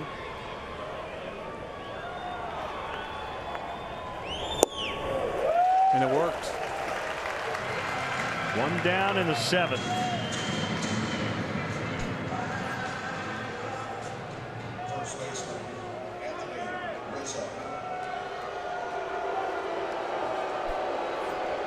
One disappeared. There's Carl Edwards Jr.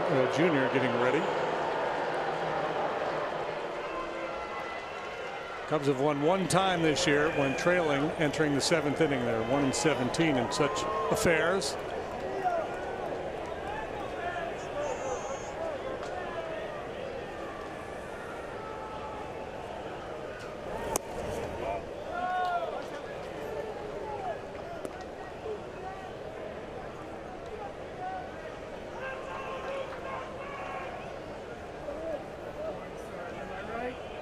Morton and Sabathia matching up in New York tonight. 5-3 Houston, bottom 5.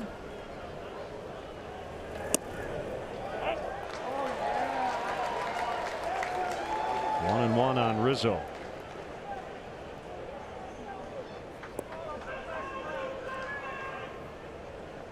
True or false, Verlander, Cole, Morton all make the All-Star team this year in the American League. Yeah. How can they not? Rizzo high in the air, deep to right. Back on it is Meadows. Gone! And the Pirates are going to argue that the Cub fan reached over to make that play. Meadows certainly pressing his case, and Anthony Rizzo continues to crush the baseball here at PNC Park. He hits a home run about every 15 at-bats in this yard. Clint Hurl's going to ask the umpires to take a look at this. And they likely will. These boundary calls can be crew chief oriented, and they will take a look at it. Well, you know, the first look at it, I thought he reached over. This time, I'm thinking home run. Yeah, I'm thinking home run. He's just standing there and puts his glove up. Yeah, the forward momentum after the catch. So tie ball game 4-4. Rizzo has been the man of the hour, the man of the series so far. And subject of yet another replay review of this series. Depends on your angle, right? And so you get back to that question about conclusive. That, see, from there, it looks to me, I see home run for sure. The other look, yeah, it's less so, but I don't think they can overturn this.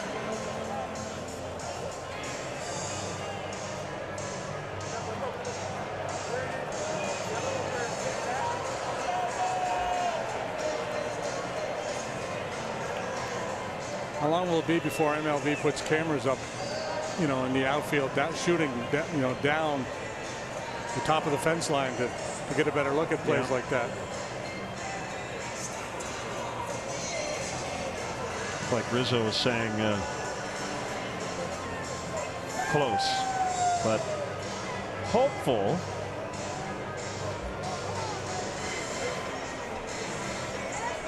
And here's our answer. It's a home run. So we are tied in the 7th inning. Let's take a look at the Southwest Airlines. How far did it fly? The distance of the Anthony Rizzo home run, 383 feet. Go to WGNTV.com/contest for a chance to win round-trip travel for 2 on Southwest Airlines in the United States and Puerto Rico.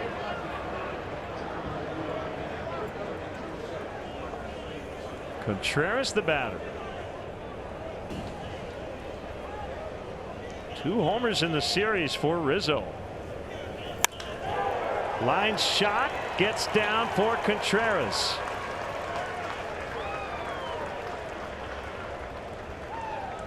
And there's been some hard hit balls in this ball game tonight.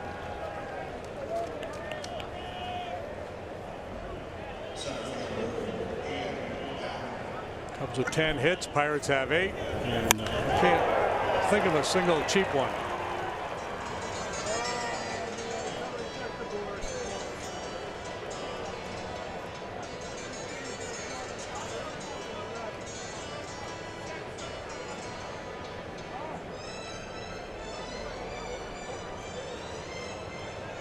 And no, we do not anticipate MLB tomorrow will say that should have been interference.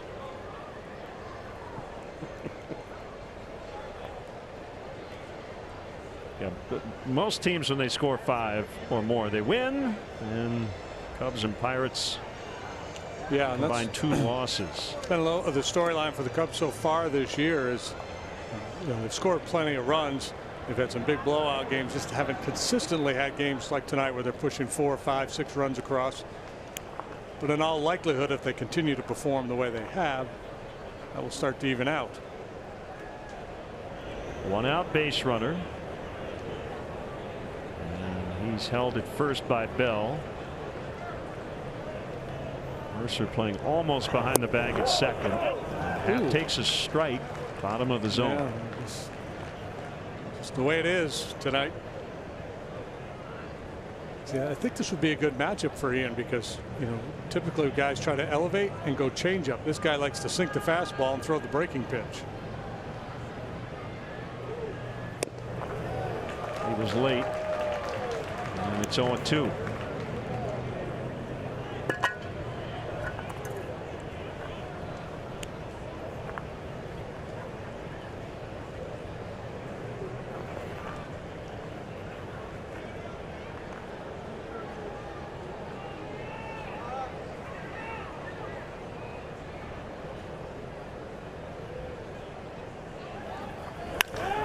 Drive out into deep left center. Marte going after it. Can't get it. It's up against the wall. Contreras to third. He'll try to score. The relay throw not in time. And the Cubs lead for the first time tonight. It's 5-4 in the 7th. That was on an 0-2 pitch.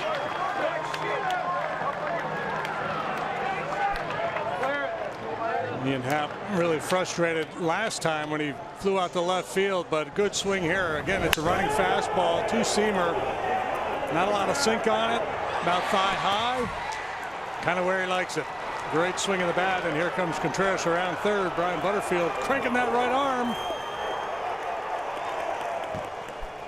Starling Marte had a long way to run, and he almost got there.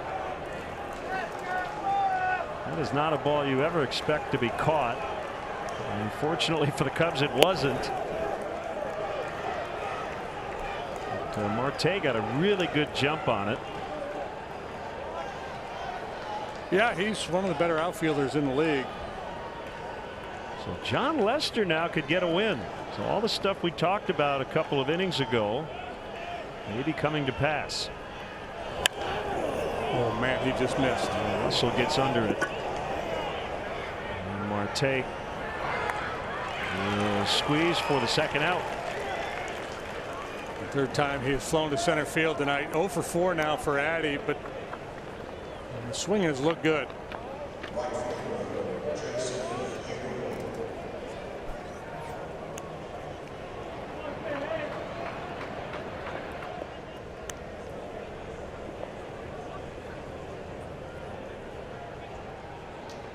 Nice night for Hayward from the 8th spot.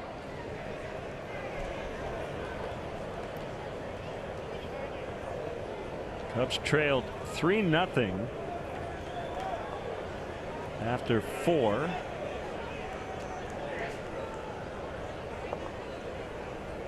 Now lead 5-4 in the 7th.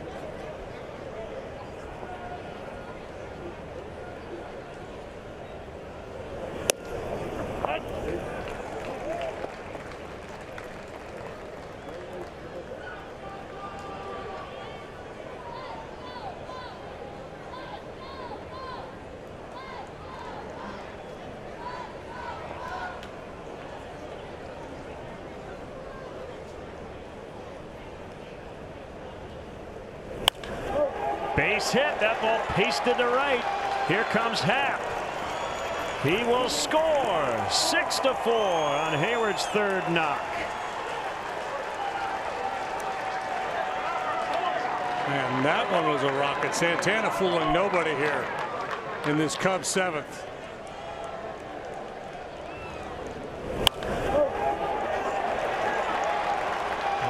Middle of the plate down a little bit. Hayward hammers that pitch.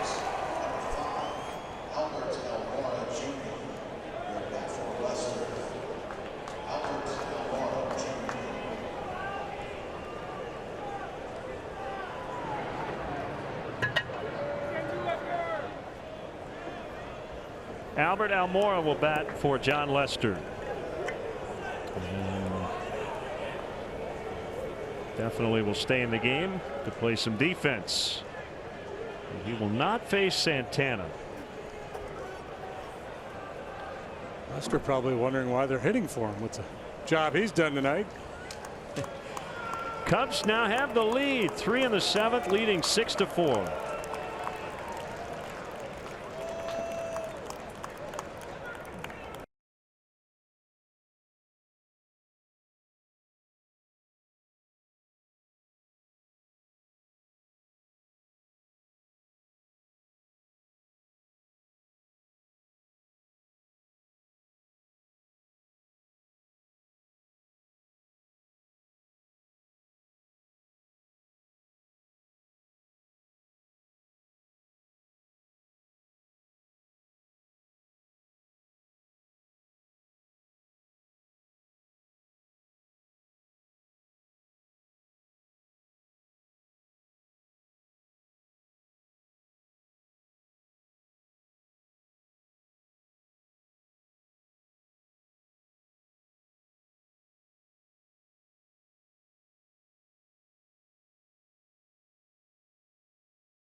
Lester.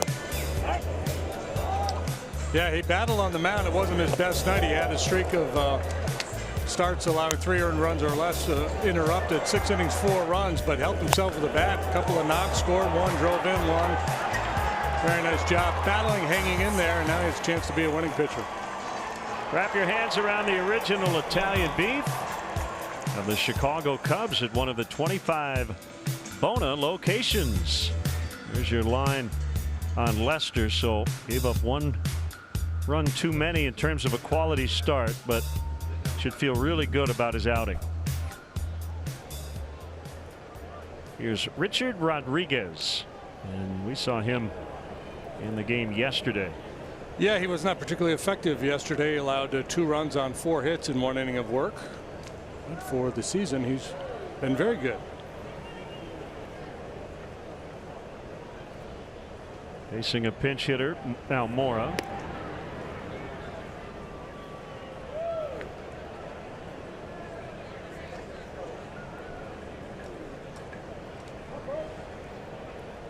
Although if you had a plus-minus deal, Lester would get a quality start, right? Yeah, you could chop off the knocked in a run. Yeah. So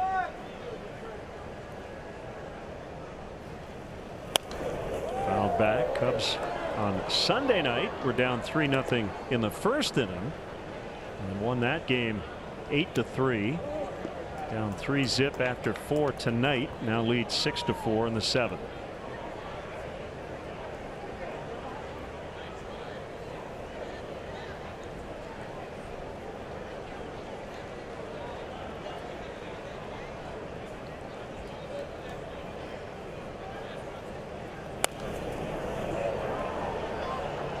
Cubs will have 9 outs to record from a bullpen that has been almost untouchable the last 2 games.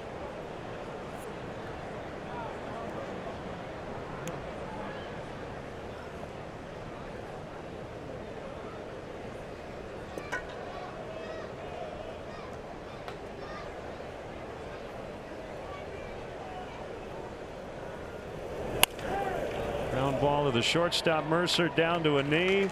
They'll force Hayward. Cubs scored 3 times. Rizzo tied it with a home run. Pap with a double to give the Cubs the lead. Hayward adding insurance. 6-4 in the 7th. Yeah, I said it be all.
Options that Wrigley Field has to offer, like the Dell EMC Legends Suite, which includes an all-inclusive suite experience.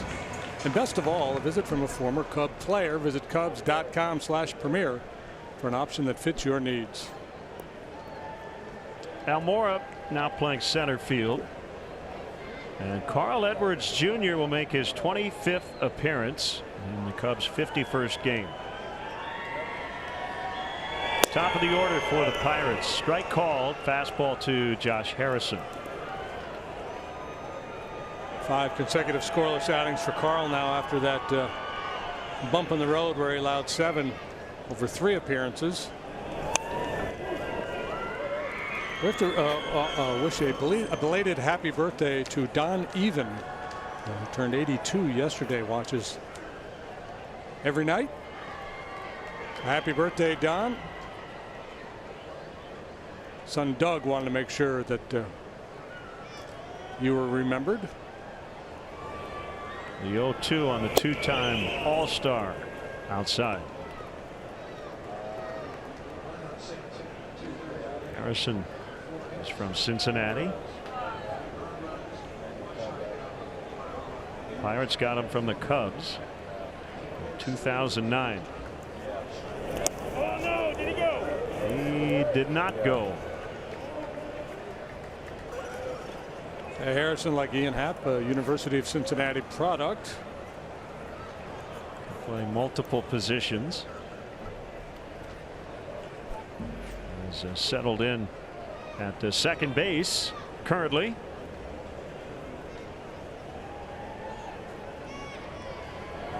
And it's 3-2 on him. He gets hit by a lot of pitches. Only one this year, and that put him on the DL.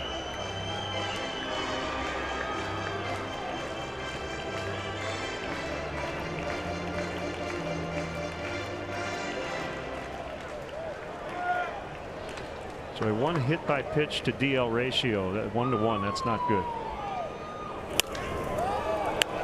High fly, shallow left. The shortstop Russell is out in the grass and makes the catch. These two teams get hit a lot. In fact, 4 guys in the lineup tonight combined, going back on this date 3 seasons, are on that list. So there are your kings of pain.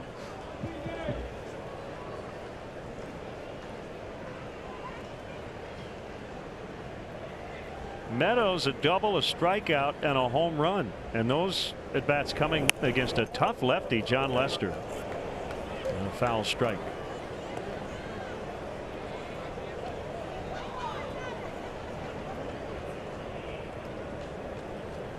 Just getting his big league career started. This is his 11th game.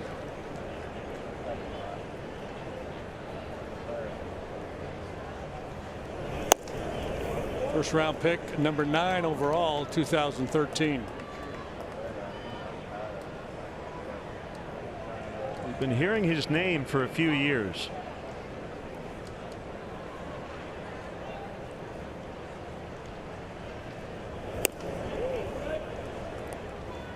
And I'm sure there was a point where he wondered, will there be room for me at the big league level here in Pittsburgh? The emergence of Marte, McCutchen was entrenched, and Gregory Polanco got here. Ground ball toward right. It'll be cut off by Zobrist. Let's step aside and see what's coming up on WGN.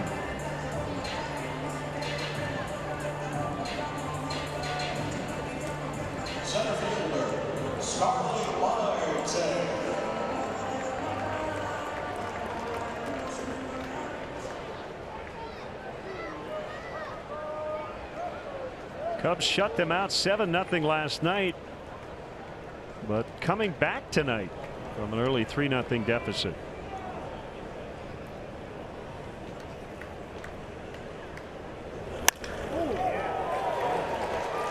That'll be extra bases for Marte. Almora picks it up. It's a double, and that'll bring the tying run to the plate in Josh Bell. 2 doubles tonight for Marte. He's a dynamic player. Yeah, he's pretty tall in the batter's box. A little bat waggle. Not a whole lot going on with the lower body. Just throws the head at that pitch.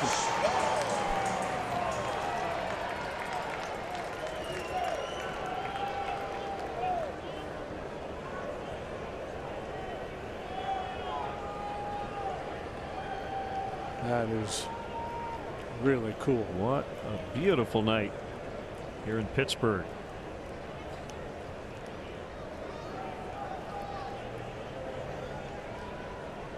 Two outs, a man at second. Oh no.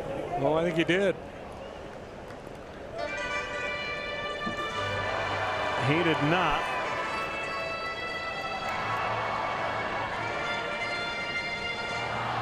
Yeah, probably not.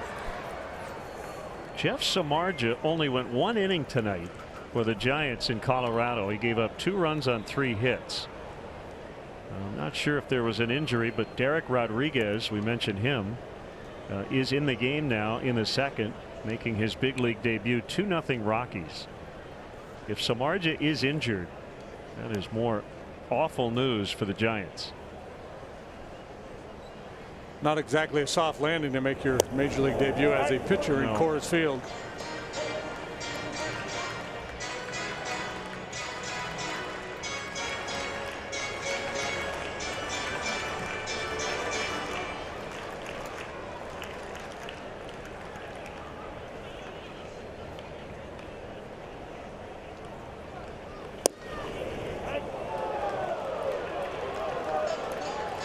Bell chatting with Mark Carlson. Yeah, all night long the bottom of the zone has been there.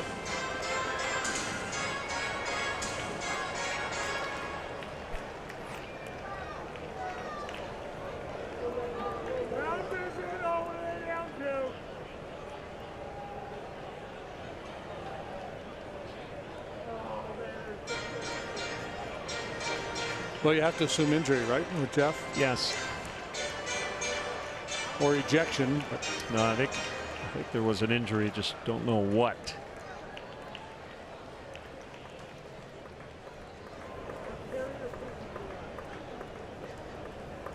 A kick and a 1-2 is high.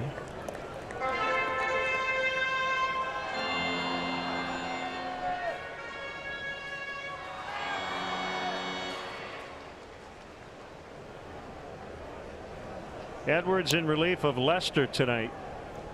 Bullpen quiet. 2 outs, 7th inning. 2-2 to Bell. Ground ball right to Bryant. And the Pirates do not score. 1 hit, 1 left. Cubs 6, Pittsburgh 4 after 7.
Parking and shuttle service for night and weekend games, and a free bike check located by the Addison Red Line station. Express shuttle buses are also available from Hillside and Rolling Meadows. Check out available transportation and parking options at cubs.com/transportation. Michael Feliz is on for the Pirates here in the 8th. Leaves over from the Astros. The Garrett Cole deal. Base hit right field. Meadows chases after it. Zobrist on his way to second base. 3rd time on. 2-run homer in the 5th, a walk in the 6th, the leadoff double here in the 8th. We talk a lot about his patience, but he'll attack early as well if he gets something to his liking.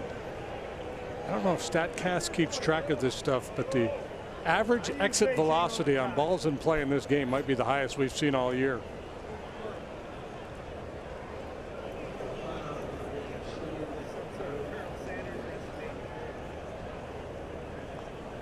Schwarber doubled in the 5th.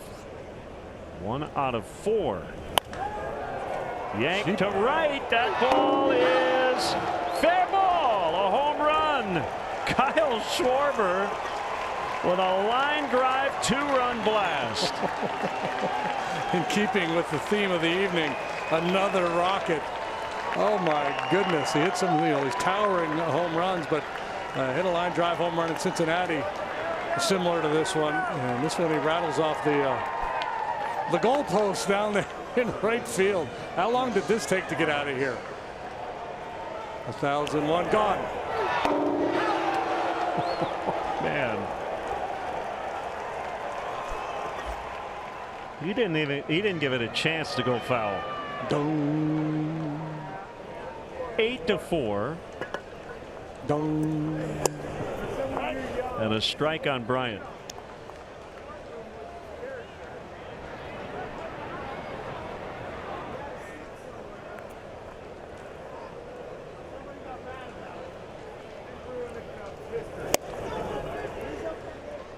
Let's take a look at our Southwest Airlines. How far did it fly? 367 feet, but it's not about the distance. Go to WGNTV.com/contest for a chance to win round trip travel for 2 on Southwest Airlines in the U.S. and Puerto Rico.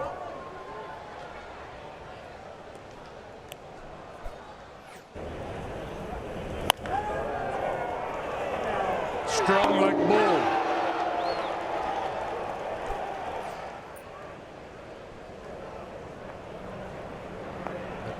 Usher out there, lucky he didn't get domed on the carom. Yeah.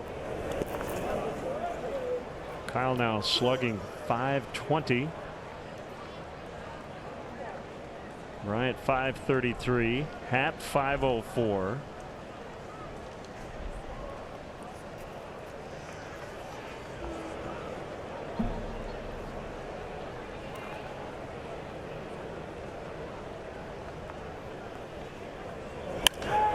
Another ball hit extremely hard. Marte on the warning track.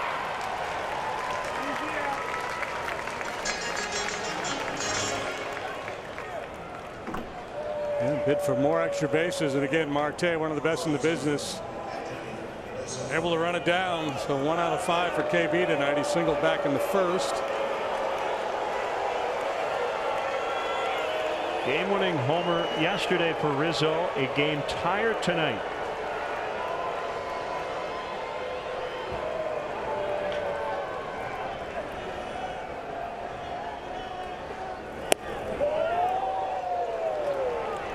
He's got a good arm. That one at 98 miles per hour.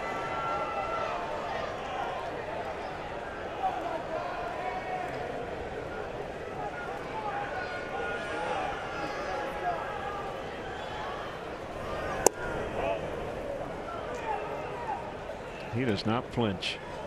Stands right on top of the plate.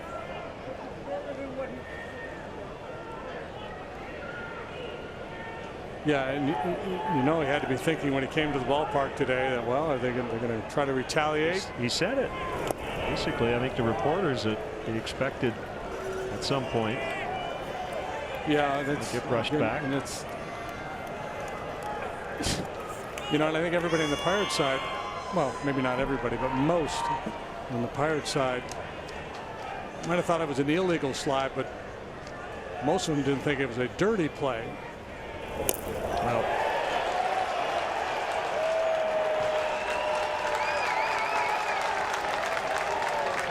almost looked like Feliz was trying to hit him, but who knows? Yeah, at the end there after falling behind. 107.3 on your dial. And launch angle, was it 19 degrees? That usually means not a home run, right? It's like 25 to 35 typically. Yeah, it's kind of like some of the ones you see Giancarlo Stanton hit. Just stay on that line for a long time.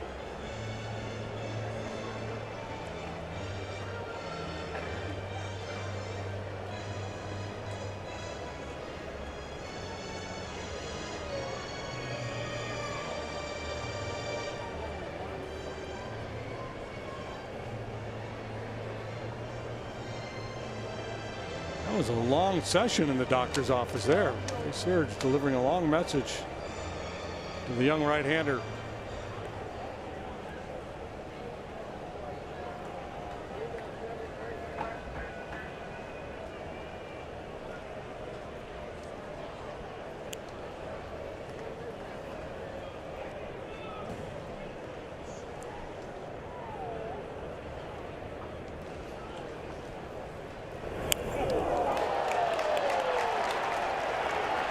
Contreras gets hit, and he and Feliz had a word or two.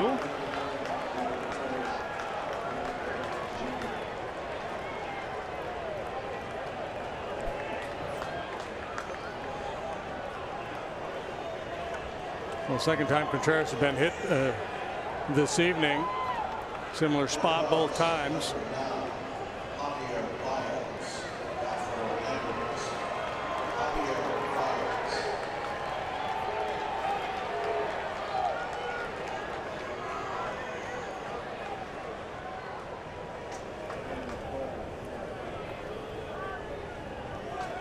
It's funny, the hit by pitch to Contreras almost makes you wonder, well, maybe he wasn't trying to hit Anthony after all. Maybe he just has no clue. Yeah, hard to tell intent.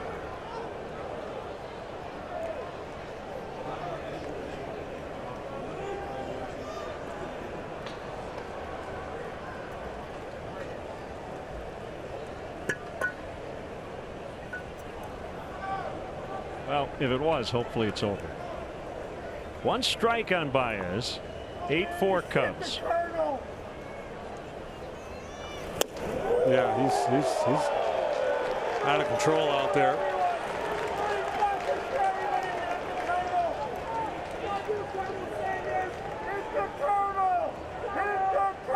And Clint Hurdle is going to head out with one of the Pirates athletic trainers to check on Feliz.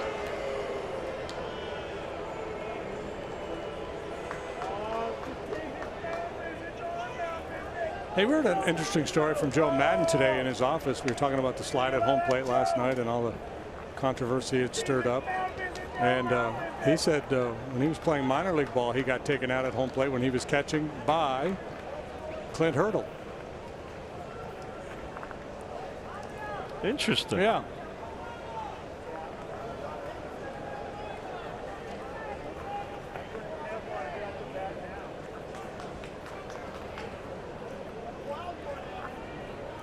This is not a comfortable at bat at all, is it? Because you're up there, no. You don't know what this guy's intent is. He's hit two guys already. So, you know, does he have malicious intent? Is he just wild? Either way, it's not comfortable. Standing in there, he's throwing 98 miles per hour with no clue.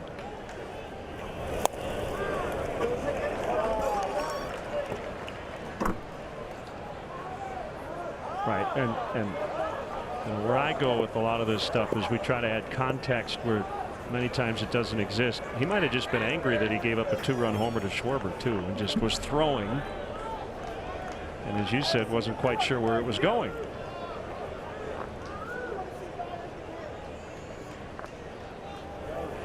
Runners take off, and that ball is bounced foul.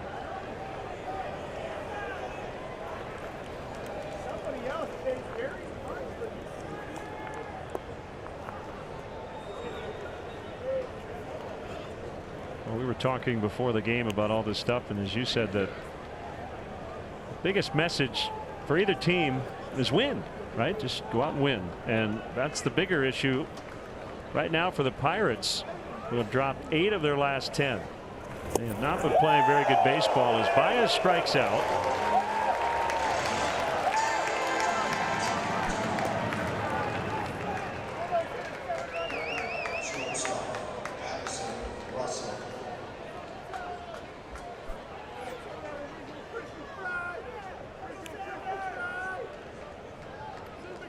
That was not a 2-strike swing. No, that was a into the Rachel Carson Bridge swing.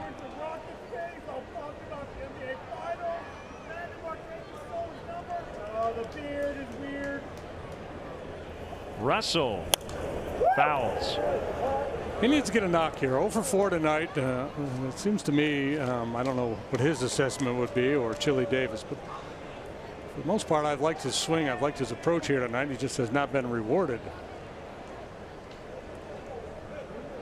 Maybe a little right central gap on a high heater.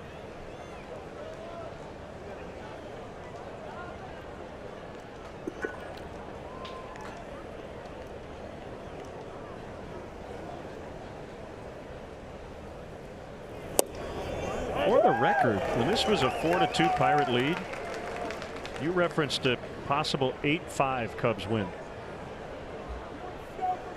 Now, I'm not hoping for a Pirates run late, but just in case. Pretty close. Yeah.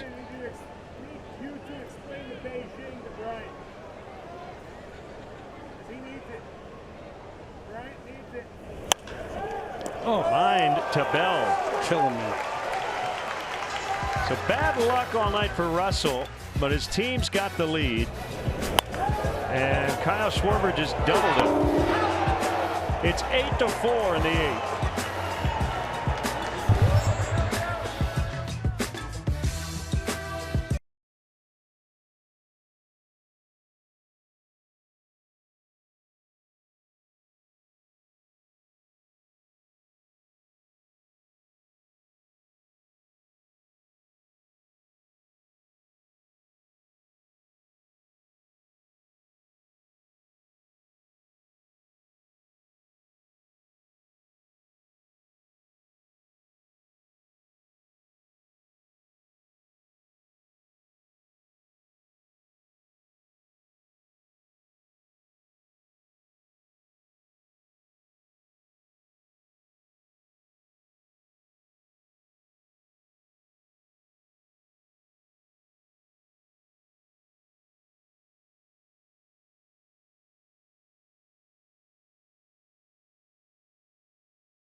Cubs have scored in each of the last 4 innings. Right-hander Steve Cishek. Part of this outstanding Cubs bullpen. Steve pitching for the 25th time. He's sporting a 1.93 ERA, opponent batting average of 181, and in the last 3 ball games, 10 2/3 of 4-hit scoreless baseball. Pitch to David Freese is a high strike. Baez stays in and is now at second base. So Zobrist goes out to left.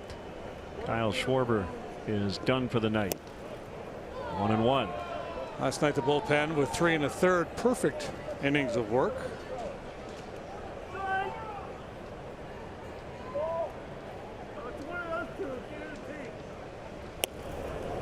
Slider is in there. It's 1-2.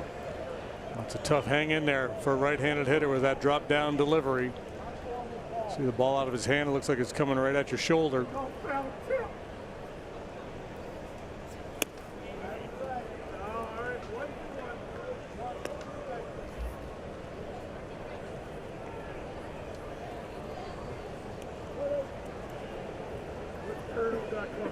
What's the Colonel got cooking? 2-2 just off the plate. Indians did beat the White Sox 7-3. Homers from Michael Brantley, Jose Ramirez, Jason Kipnis. Brantley has an 18-game hitting streak. Longest current streak in the majors.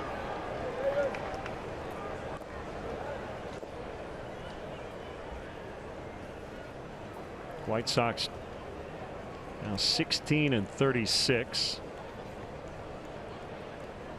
There's Vasquez coming back from a minor forearm issue. Swing and a miss on a riser.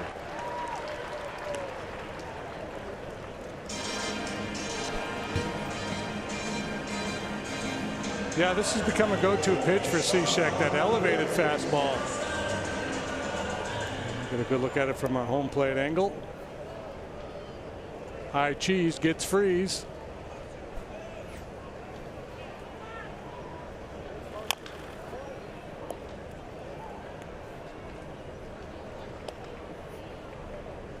A strike to Rodriguez.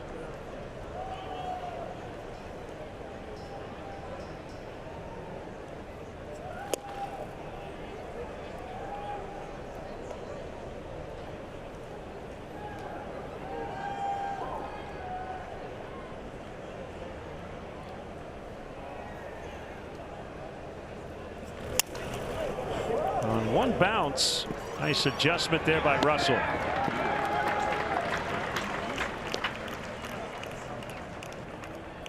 Are you in charge of planning your next social gathering? Plan a day or evening at Wrigley Field and enjoy special perks only available inside the ballpark. The Cubs offer special ticket packages for groups of 15 or more. Visit Cubs.com/groups. Jake Arrieta pitching tonight in Los Angeles. 4-2 with a 245. So it's Tuesday, right? Yeah. I have to do the math here. He might not pitch in that Cubs series. Yeah, it depends if they have a day off or if he needs an extra day, but he'd be due up Sunday.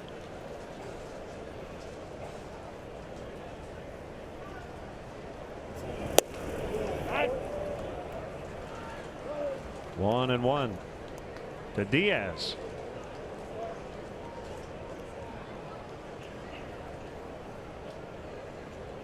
They do not have an off day this week.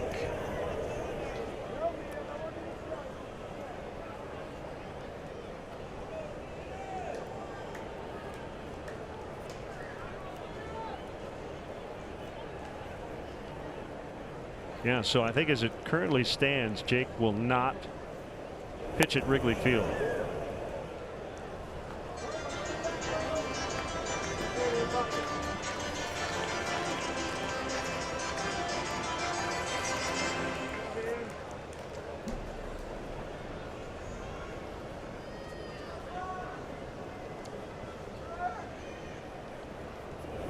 Samardzij's shoulder tightness is why he left after an inning.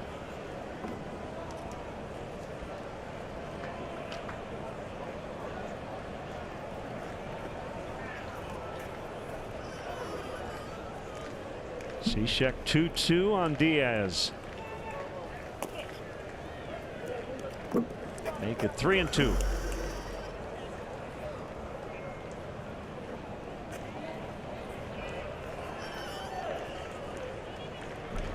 Cubs trying to get to 7 over for the first time this season and pick up some ground possibly on Milwaukee. Brewers are trailing tonight. Baez to Rizzo. They go 1-2-3. We go to the 9th. Cubs 8, Pirates 4.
the office or on the go with MLB.tv. Your subscription includes MLB At Bat Premium, allowing you to watch live baseball on your favorite supported devices. Blackout and other restrictions apply. Visit MLB.tv for details. So the Pirates getting their closer back out there, Felipe Vasquez. A little forearm issue over the weekend. Changed his surname when the Pirates were in Chicago in April. Yeah, he was better as Rivero. The Vasquez guy has struggled a little bit. He's failed to convert 3 times already. And save situations, but he's a good one. Big arm, upper 90s heater, real good changeup.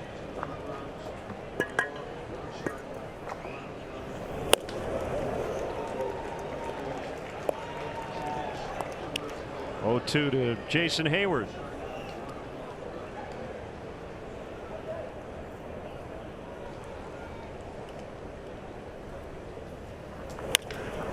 Ground ball to first. Bell to the pitcher.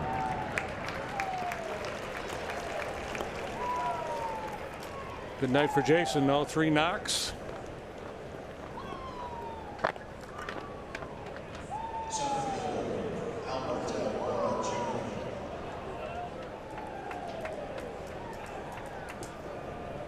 Almora 322.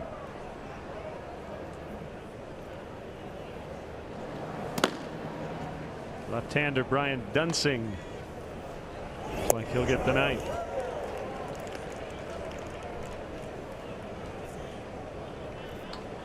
We're up over 400 over the last 16 ball games.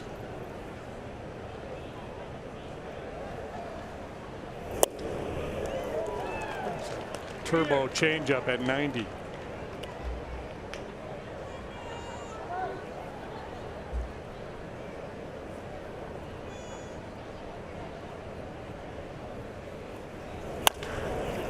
Pounded on the ground to the second baseman Harrison.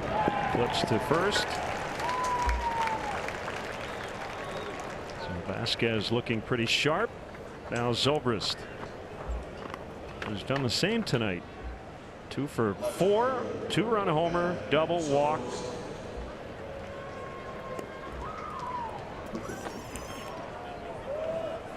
Healthy on base average of 377.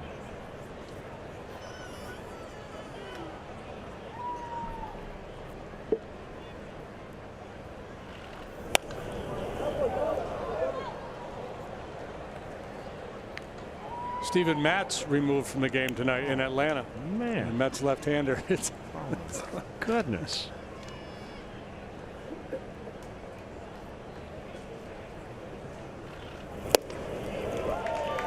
So they're without Cespedes. The catcher Darno, Tommy John surgery's done. Todd Frazier's on the DL. Juan Lagares. Wilmer Flores just went on the DL. David Wright may not ever come back. Syndergaard went to the DL today. AJ Ramos, Anthony Swarzak, they're all out.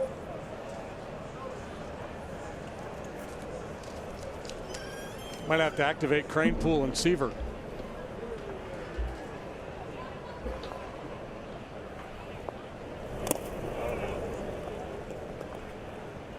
One and 2. Kyle Hendricks, Joe Musgrove tomorrow night. Musgrove making just his second start since coming off the DL. Toward the hole. Mercer backhands. Jump throw to first in time. They get Zobrist. Cubs lead by 4 with 3 outs to go.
as of late. As I mentioned yesterday, they've been over.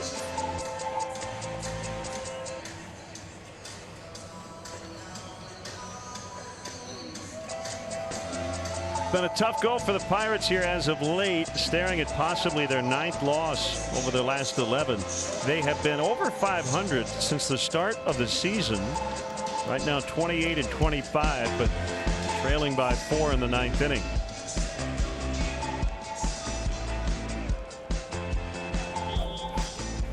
Here's Brian Dunsing. Yeah, the bats on the bench for the Pirates. Cervelli, who's sick and probably wouldn't take an at-bat. Dickerson, Frazier, Polanco, all left-handed hitters, so Dunsing gets a call out of the bullpen to keep those guys on the bench. Morrow's up in the pen just in case things get a little squirrely here for Brian. High fly center field. And Almora retires Mercer. Edwards 1 scoreless. Allowed a hit, nothing else. Cishek 1 inning. No hits, no runs, no walks, and a strikeout. Man, I hate seeing this. Ted Leitner, the longtime radio voice of the San Diego Padres, tweeting tonight that he has cancer and will be out indefinitely following the Padres game tomorrow. So we wish Ted the best. Well, he's been at it a long time out there in San Diego. He sure has. Colorful character. Voice of the San Diego State Aztecs as well.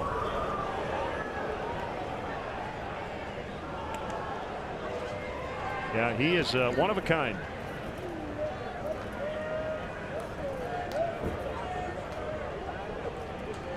One and one on the pinch hitter, Frazier.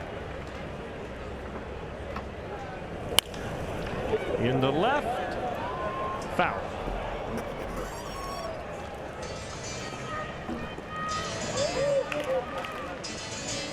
Pretty modest crowd here tonight. I think they announced 11,000 and change. Yep.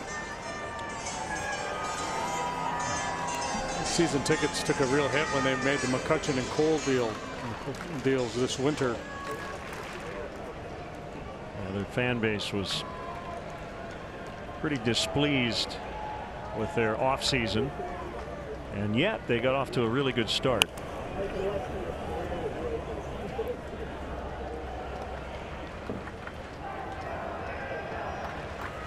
You know, the Phillies, the Tigers, there have been some teams that have waited with some older players to kind of shift a little bit. And I think part of it was because they were selling a lot of tickets, and it's not easy. Yeah, the Philly model was really interesting. You know, that gang they had together did so much winning with Utley and Howard, and Worth and Jimmy Rollins. Cliff Lee. Yeah, and to say goodbye to those guys, you know, when they still had a little bit left in the tank, was really hard. Their TV ratings were the best in the business. They were, you know, packing the ballpark every night. I think the Giants are going through a little bit of that right now. They attempted to reload in the offseason. That'll be a fair ball, so Frazier is on with 1 out. Yeah, you have to be a little cold-blooded sometimes to say goodbye to some of your heroes, even if it does get your fan base a little worked up.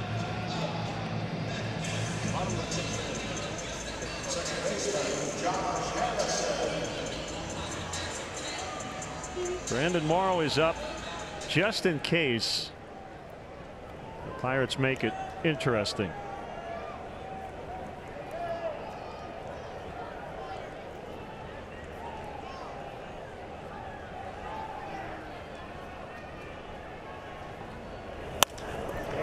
And it's starting to get too interesting.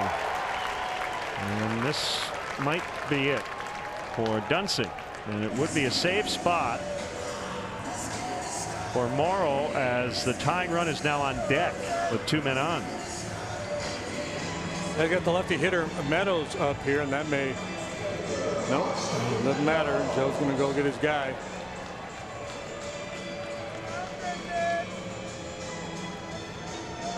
So 2 on with 1 out. 9th inning. Cubs lead this game 8-4, but Joe is going to ask his closer to get the final 2 outs. Don't go anywhere. We'll be right back.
Around the corner, but first Brandon Morrow's got to get a couple of outs.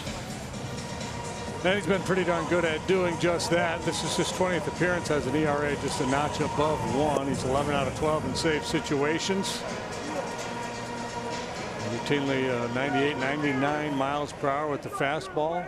I love the outing the other day against the Giants. He came in through 3 pitches, all 100 miles an hour to get the save. No messing around. Frazier and Harrison the runners. Cubs not concerned. Yeah, and you know, even though you have a lefty hitter up here and you had Dunsing on the mound, I think Joe's thinking is let's get Morrow in here where he's got a little wiggle room.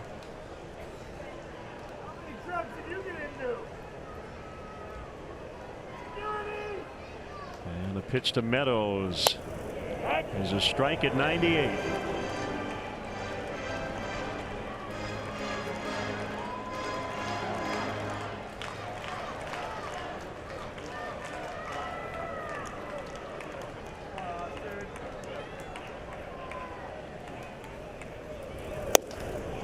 Inside that time on a cutter. Everything hard, right? Fastball 98 to 100. Cutter low to mid 90s. Slider high 80s. Yeah, it's just a power game that he plays. Usually very aggressive. Left-handed hitters hitting 087 against him. 99 that time. 1-2. It's the longest active streak in Major League Baseball in terms of not allowing a home run. He's only allowed 1 extra base hit so far this year. 9 singles and a double.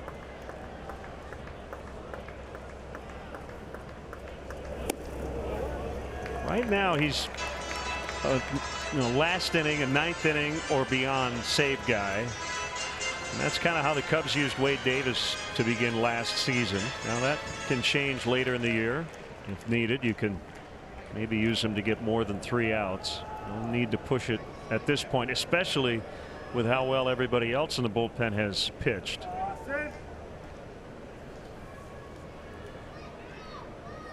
And his 2-2 is fouled away.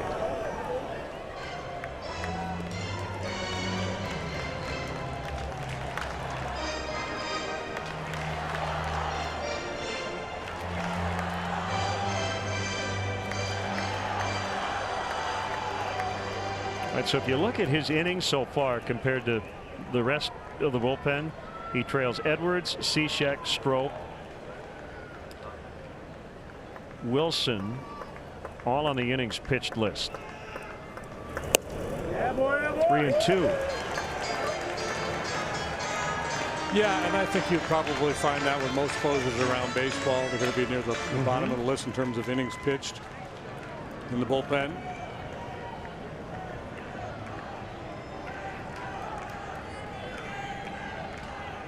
Runners will not be going here in this spot. And that ball down the line, foul territory and to the seats. Meadows giving him a good battle. 7 pitches and counting.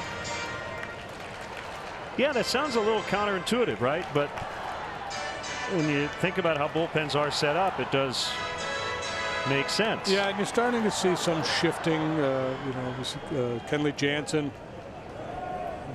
He's had a number of 5-out saves the last couple of years. Iglesias and Cincy. Iglesias probably the prime example.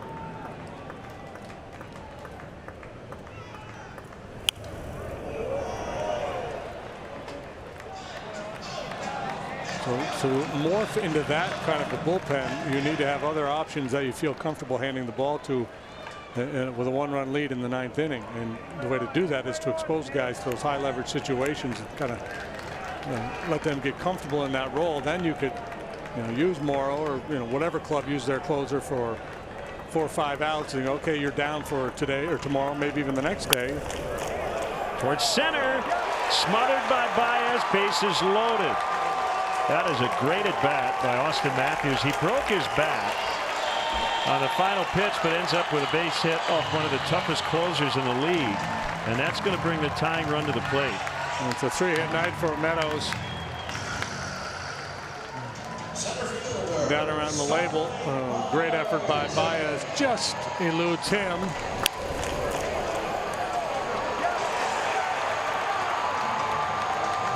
Bears putting up a pretty good fight here in the home 9th.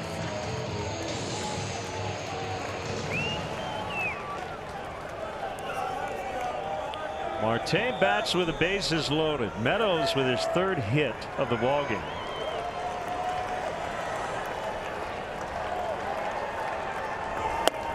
And high for ball 1.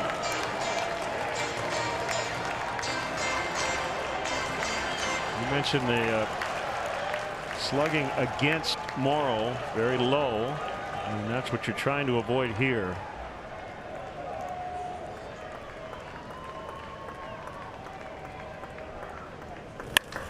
And a base hit. 2 runs will score. And the key now is to keep Marte out of scoring position. But the tying runs are currently on base. Those runs charged to Brian Dunsing, 8-6. And another rocket off the bat of Marte. His 3rd hit tonight. 2 doubles in this line drive single, and this is a similar approach to last time. Look how quiet the lower body is. You got a guy out there throwing 99 miles per hour. You want to simplify that approach, not just with 2 strikes, but throughout the at bat. And only 1 out in the inning. It's Josh Bell. So back-to-back singles off a guy who had allowed just 10 hits in his first 19 appearances coming in.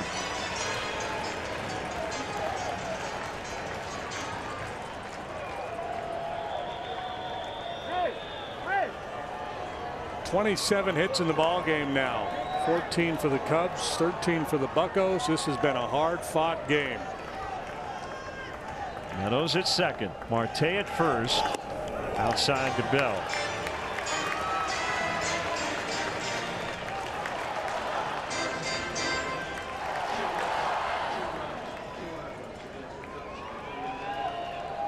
Both guys on base run very well.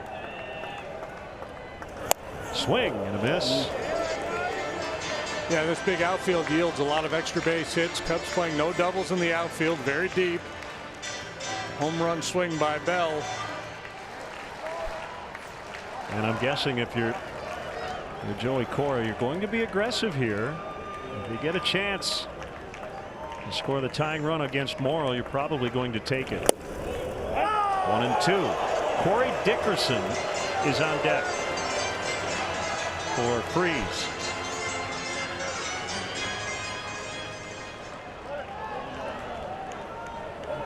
back to the inside corner. Bell's a pretty patient hitter. He'll take his walks, but expect a little anxiety here. 1 and 2 with a couple men on base in the 9th. Swing and a miss. 2 down. Got him on the slider. Yeah, hard to be patient, hard to lay off in this situation. You got to be quick. You got to be ready to hit 99. He gets it started, doesn't recognize, doesn't see the spin, comes up empty. Big pitch by Morrow.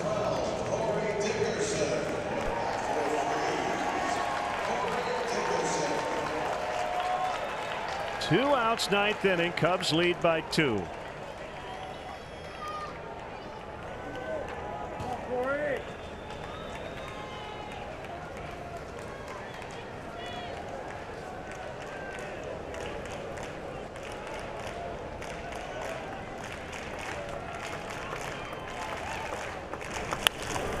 In the air, Russell underneath. Cubs win. Cubs win. Morrow gets the save. Pirates have the tying runs on base, but that's all they could do. And John Lester gets the win. What a battle tonight.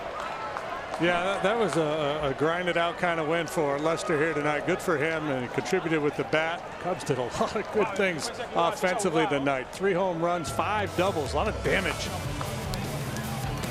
Final score, Cubs 8, Pirates 6. We're back after the break.